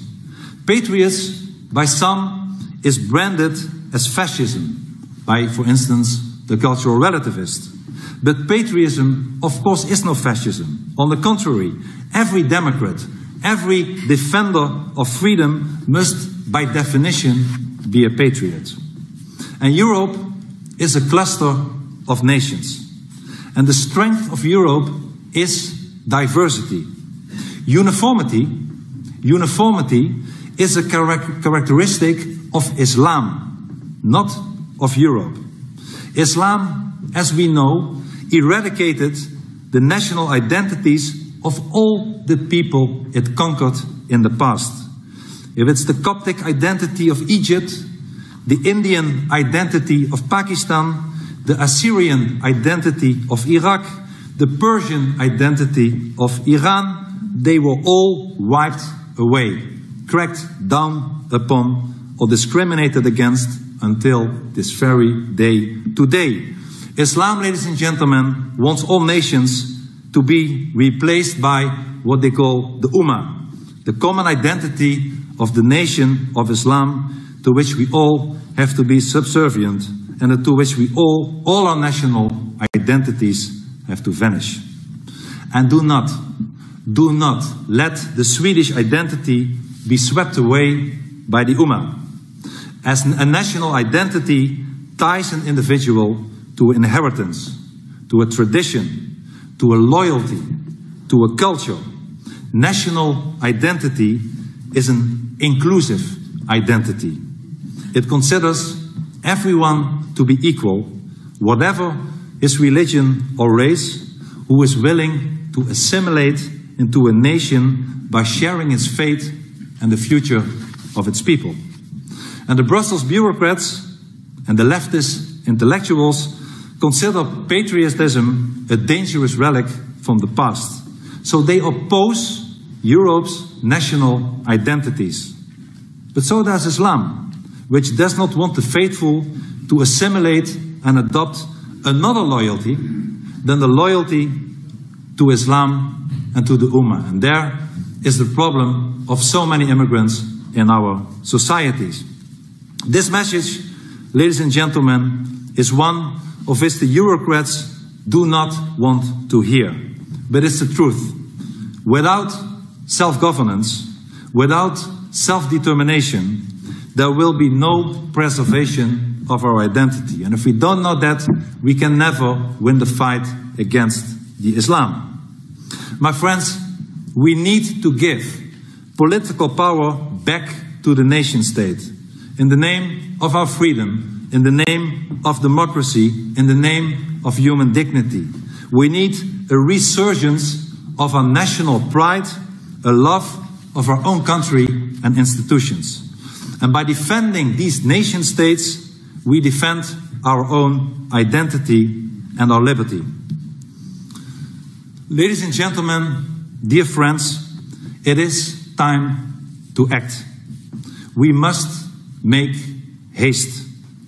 Time is running out for Sweden, for Holland, for Germany, for the free Western world. As Ronald Reagan said, we need to act today to preserve tomorrow. And I'd like to sum it up with a short summary of 5 things I believe we need to do in order to preserve our freedoms. First, as I said, we must defend freedom of speech. It is the most important of all our liberties. We have to have an American kind of First Amendment in our own Constitution. Second, we need to stop the biggest disease of Europe today, cultural relativism. In my own country, I proposed that the clause be included in our Constitution stating that the dominant culture in the Netherlands is based on the Judeo-Christian and humanist principle. If we don't know who we are, we can never find out what we are not. Third, we must stop the Islamization. More Islam means less freedom. We have enough Islam in our societies. So we must stop the immigration from Islamic countries. We should stop one more mosque to be built in our societies. We should close down all Islamic schools. Fourth, we must restore the supremacy and the sovereignty of the nation state that I just spoke about. And finally, we should all help. It's our duty to help the state of Israel. Israel is the nation state of the Jewish people. Israel is in jihad's front line. Israel is a beacon of light in an area of total darkness. Israel is fighting our fight. We should help Israel survive, not only for them, but also for ourselves.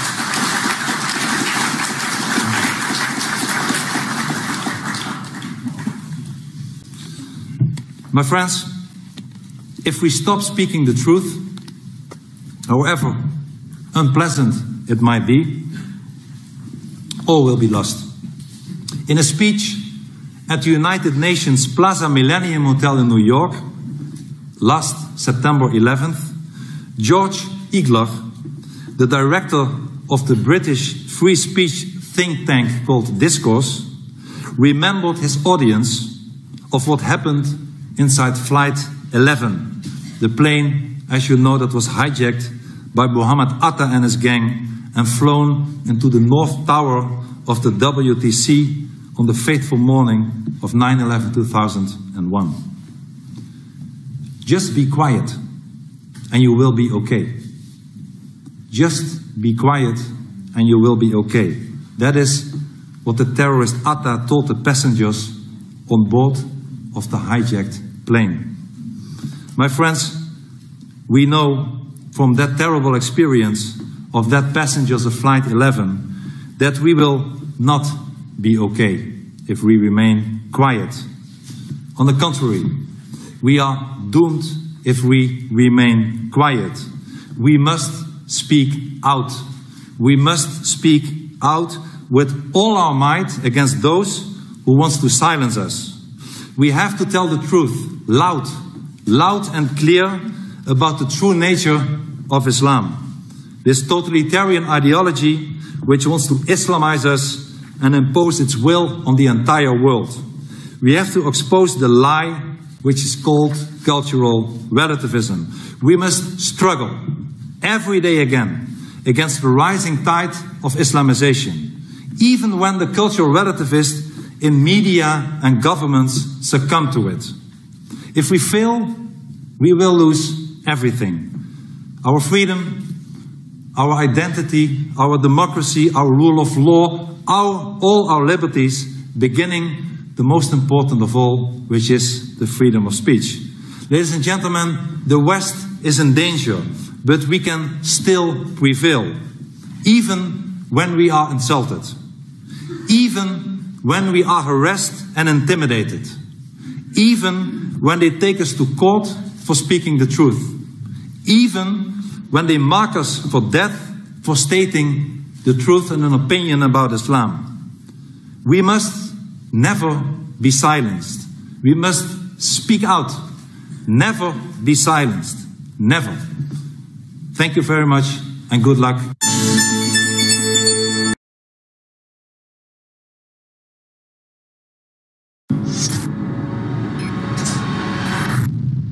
David Knight's going to be doing the fourth hour today in about 35 minutes. He's going to leave us at the end of this segment. And one of our great researchers and writers, Kit Daniels, whose story was up on drudgereport.com today, about Bilderberg, is going to be popping in with Owen Schroyer. I also intend to play a few clips here of Trump's speech. We will be taking more calls throughout the week. I took a lot of calls yesterday. But I saw people get really energized by Trump the first 70 days. Then he made some bad decisions. The first big one was going for Obamacare light. Then when people saw a better version come through, they got happier. But when they saw him kill the climate accord, when they saw him stand up to globalists and start getting more hardcore again, when they saw him continue the travel ban, it's a gauge. I mean, Trump T-shirts were selling 500 a day until about day 70. Then we were selling like 50 a day. Now they're back up to 500 a day. People say, oh, he must be making a lot of money. No, we're selling them at cost. So the point is that people are really behind Trump, and he needs to know that. Go with us. We're backing you, but he's got to know that. I think we should all target Trump and let him know. Fireside chat, fireside chat, fireside chat, fireside chat. Do it, do it. Don't let producers come in. Don't make it too complex. Do it clean. Do it. Do it now. Take action, Donald Trump. I agree, and I think what he ought to do, Alex, is use it as a bully pulpit. He has the ability to talk directly to people that Ronald Reagan always said he was going to go over the heads of Congress and the press, but he never had the tools to do that. Donald Trump can... Ronald Trump? Yeah, Ronald Trump. He can get the crowds, and he has Twitter, and what he should do is use that, not to fight with the press, but to fight for the agenda that he got elected for, and to get people to fight with him against, and pick one, narrowly focus on one issue at a time, and then go for it. And of course, when we see this, that's a big win when he does that type of thing. And so already he's gotten out of TPP, he's gotten out of the Paris Climate Agreement, which was not a treaty. It was self-ratified by Obama. That was very important. Now we've got other people like Wilbur Ross, who was at Bilderberg, saying, well, we're not out of TTIP, the Transatlantic Partnership. I think that Trump is going to shut that down as well. But what we've seen, though, is he keeps their people in, we now learn, to keep the enemies closer. That's right. By the way, I haven't told you this. You may have been told. Megyn Kelly wants to interview you tomorrow. Okay. That's a sharp-looking suit you're wearing right now. You might want to go change out of it and use that for tomorrow. I don't know. No, I mean, she wants to get a few of the other crew, and she wants to interview me like at 8:30 at night. You know, obviously she thinks I'll be exhausted, which I will be, but I don't care. But what do you think about that? It's like, she goes, I've got Putin, you, and then Trump. So I'm kind of impressed. Well, we were just outside reporting on the ambush predators at Bilderberg, because that's the way they operate. They stealthily get in, they move very slowly, and then all of a sudden they strike. And that's what we see with these jihadis in London. You know, I did a report, Alex.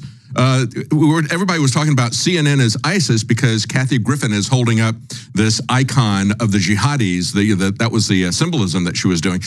But it's really Bilderberg that is ISIS, because Bilderberg are the ones... They're funding the EU program with Peter Sutherland, the open borders. They're behind it all. We don't just say, oh, they're ISIS. CNN supported the Arab Spring. She supported Al-Qaeda and ISIS. They support them in Syria, the White Helmets. CNN is ISIS.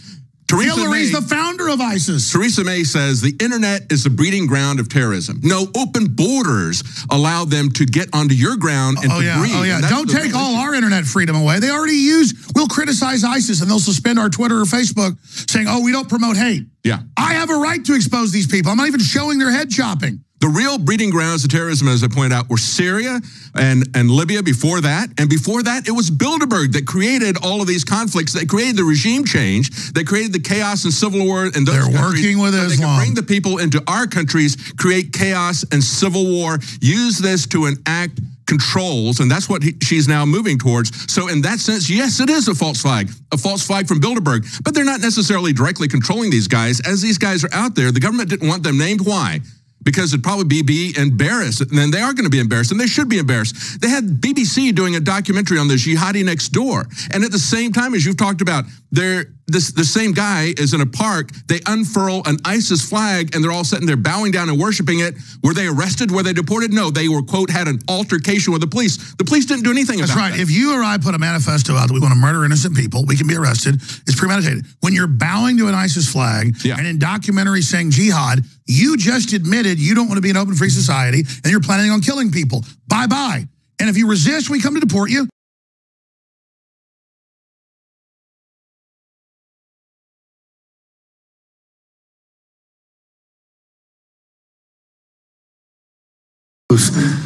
With me is my co-host, Tyler Nixon. And we have a terrific show. We have joining us will be Alex Pfeiffer from the Daily Caller, WBAI's Randy Credico, who does a lively progressive radio show there, Trey Smith, the filmmaker who has explored biblical prophecy and a number of other interesting astral subjects. But the focus this whole week, I think everybody recognizes, will be on the upcoming testimony of former FBI Director James Comey. And liberals, of course, are convinced that Comey will produce memorandum in which he writes that the President of the United States sought to impede his investigation into General Flynn, even though the acting Attorney General tells us that the government has no such proof. But it seems to me that first Mr. Comey must get by a much larger problem. In fact, the former FBI director thought he saw proof of obstruction of justice in the Hillary Clinton email case, but rather than report it as an officer of the court, he furthered the obstruction. Now, this is not some crazy conspiracy theory. The source of the shocking expose is the Washington Post. They documented that Comey decided to give Hillary a pass only after seeing and believing in the authenticity of a document that claimed that Obama's Attorney General Loretta Lynch had assured a Clinton campaign associate that DOJ would not vigorously pursue the entire Hillary case regarding her illegal server and the use of an unsecure server for classified documents. That document constitutes obstruction. It's now been discredited by the FBI as a forgery, yet Director Comey embraced it even over disagreement about its provenance from his experts. In other words, why didn't Mr. Comey report this inappropriate fix? Instead, he moved to facilitate it and did. So I don't know what shred of credibility he has left. This is the same guy who was deputy director of the Senate Whitewater Committee. Jim and Susan McDougal and Governor Jim Guy Tucker all went to jail in that scandal. Jim McDougal, a close pal and running buddy of the Clintons, a financier of Clinton's early campaign, died in jail when he was denied medicine he needed to live. No one really made any money in Whitewater, but here's what you need to know. Bill Clinton pulled $850,000 to finance the closing TV blitz that allowed him to get back in the governor's mansion after, in a freak election, he was defeated for re-election 2 years previous, thanks largely to his extraordinarily arrogant attitude in his first term. And therefore, charges should have been brought against the president, but they were not. Now we have the question of Mr. Comey's prosecution of Mark Rich, the international fugitive from justice. Mr. Comey was the original prosecutor in the case that put Rich away, and then he was appointed to examine whether payments that Rich had given to the Clinton Foundation bought him a pardon, which there's certainly evidence that it did. No case brought against Mr. Clinton. Then there was the Sandy Berger case. Berger was Clinton's national security advisor. He went into the National Archives, snagged papers that showed that Bill Clinton could have killed Osama bin Laden, but did not. Stuffed them down the front of his pants, got caught. Of course, no charges were brought against Mr. Berger under the investigation of Mr. Comey. Comey went on to work for Lockheed Martin. They paid him $6 million. They are, as it turns out, the most corrupt company in the world. The list of corrupt actions that they were caught and fined for during his tenure there is extraordinary. And then, of course, there's the HSBC question, where the congressman, Mr. Comey allowed HSBC, which had laundered hundreds of millions of dollars worth of drug money. So this is a criminal enterprise, far more than a financial crime. He allows them to escape paying a fee. No one goes to jail. And then Mr. Comey subsequently joins the board of HSBC. How much was he paid in board fees? So I think when the president made this decision, he made the right decision. And the question is whether someone on the committee, the Republicans, Marco Rubio and Tom Cotton being the most likely, both of whom have a cojones, confront Mr. Comey with the stunning proof of his politicization of the agency, his lack of judgment, just the fact that he let Hillary off the hook on the basis of a fake email you're forced to question the man's judgment level. For those who haven't had an opportunity to sign up, I also want to mention ChargeHillaryClinton.com. ChargeHillaryClinton.com. We are very impressed with the number of petition signatures we're picking up there. It seems to me that more and more people realize that the president has to turn the tables on his deep state tormentors. He needs to get the Attorney General to begin looking at the actions of Admiral Rogers and Raymond Clapper, John Brennan, the former CIA director, Susan Rice, perhaps even Valerie Jarrett.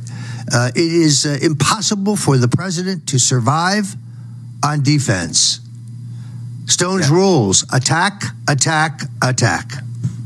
Do you think, and it's good to be with you, Roger, I'm sorry there was a technical issue, but do you think Jeff Sessions is up to the task? Do you think he's going to be able to handle it? Well, I wish he would spend more time worrying about national security than trying to lock people up for using marijuana in states where it's been legalized. I mean, in all honesty, he was an able attorney general. He tried some very important civil rights cases. I understand that he may have prematurely recused himself in the Russian matter, but this is not the Russian matter. The issue here is the illegal use of surveillance data for political purposes, Watergate, and worse. And Ms. Rice most certainly has been caught with her hand in the cookie jar. She refuses to testify. That was a one-day story. When General Flynn refused to testify or refused to turn over documents, oh my God, you would think that the sky was falling. The media double standard is just, it's hard to swallow. It just is. It's beyond belief that they even give Hillary Clinton a minute of airtime to whine and complain about how it's everyone's fault but hers. This woman is a complete psychopath, and there's just no two ways about it, Roger. Well, it's interesting the way she goes to Wellesley and she says Richard Nixon was impeached. Well, he wasn't impeached. Unlike her husband, he had the good sense to resign when he realized that his tenure was hurting the country. Bill Clinton was also impeached. Neither one of them was convicted. The important thing, of course, is that Hillary would like to rewrite history. She was fired from the House Watergate, the House Watergate Impeachment Committee. She was canned by Jerry Ziefman. He was the chief of staff and general counsel. No, he did have the authority to fire her. She was fired. If you go out on the net, you see an alternative history has been written by the Hillary goons. Welcome back to the Stone Cold Truth, and we'll be back with more shortly.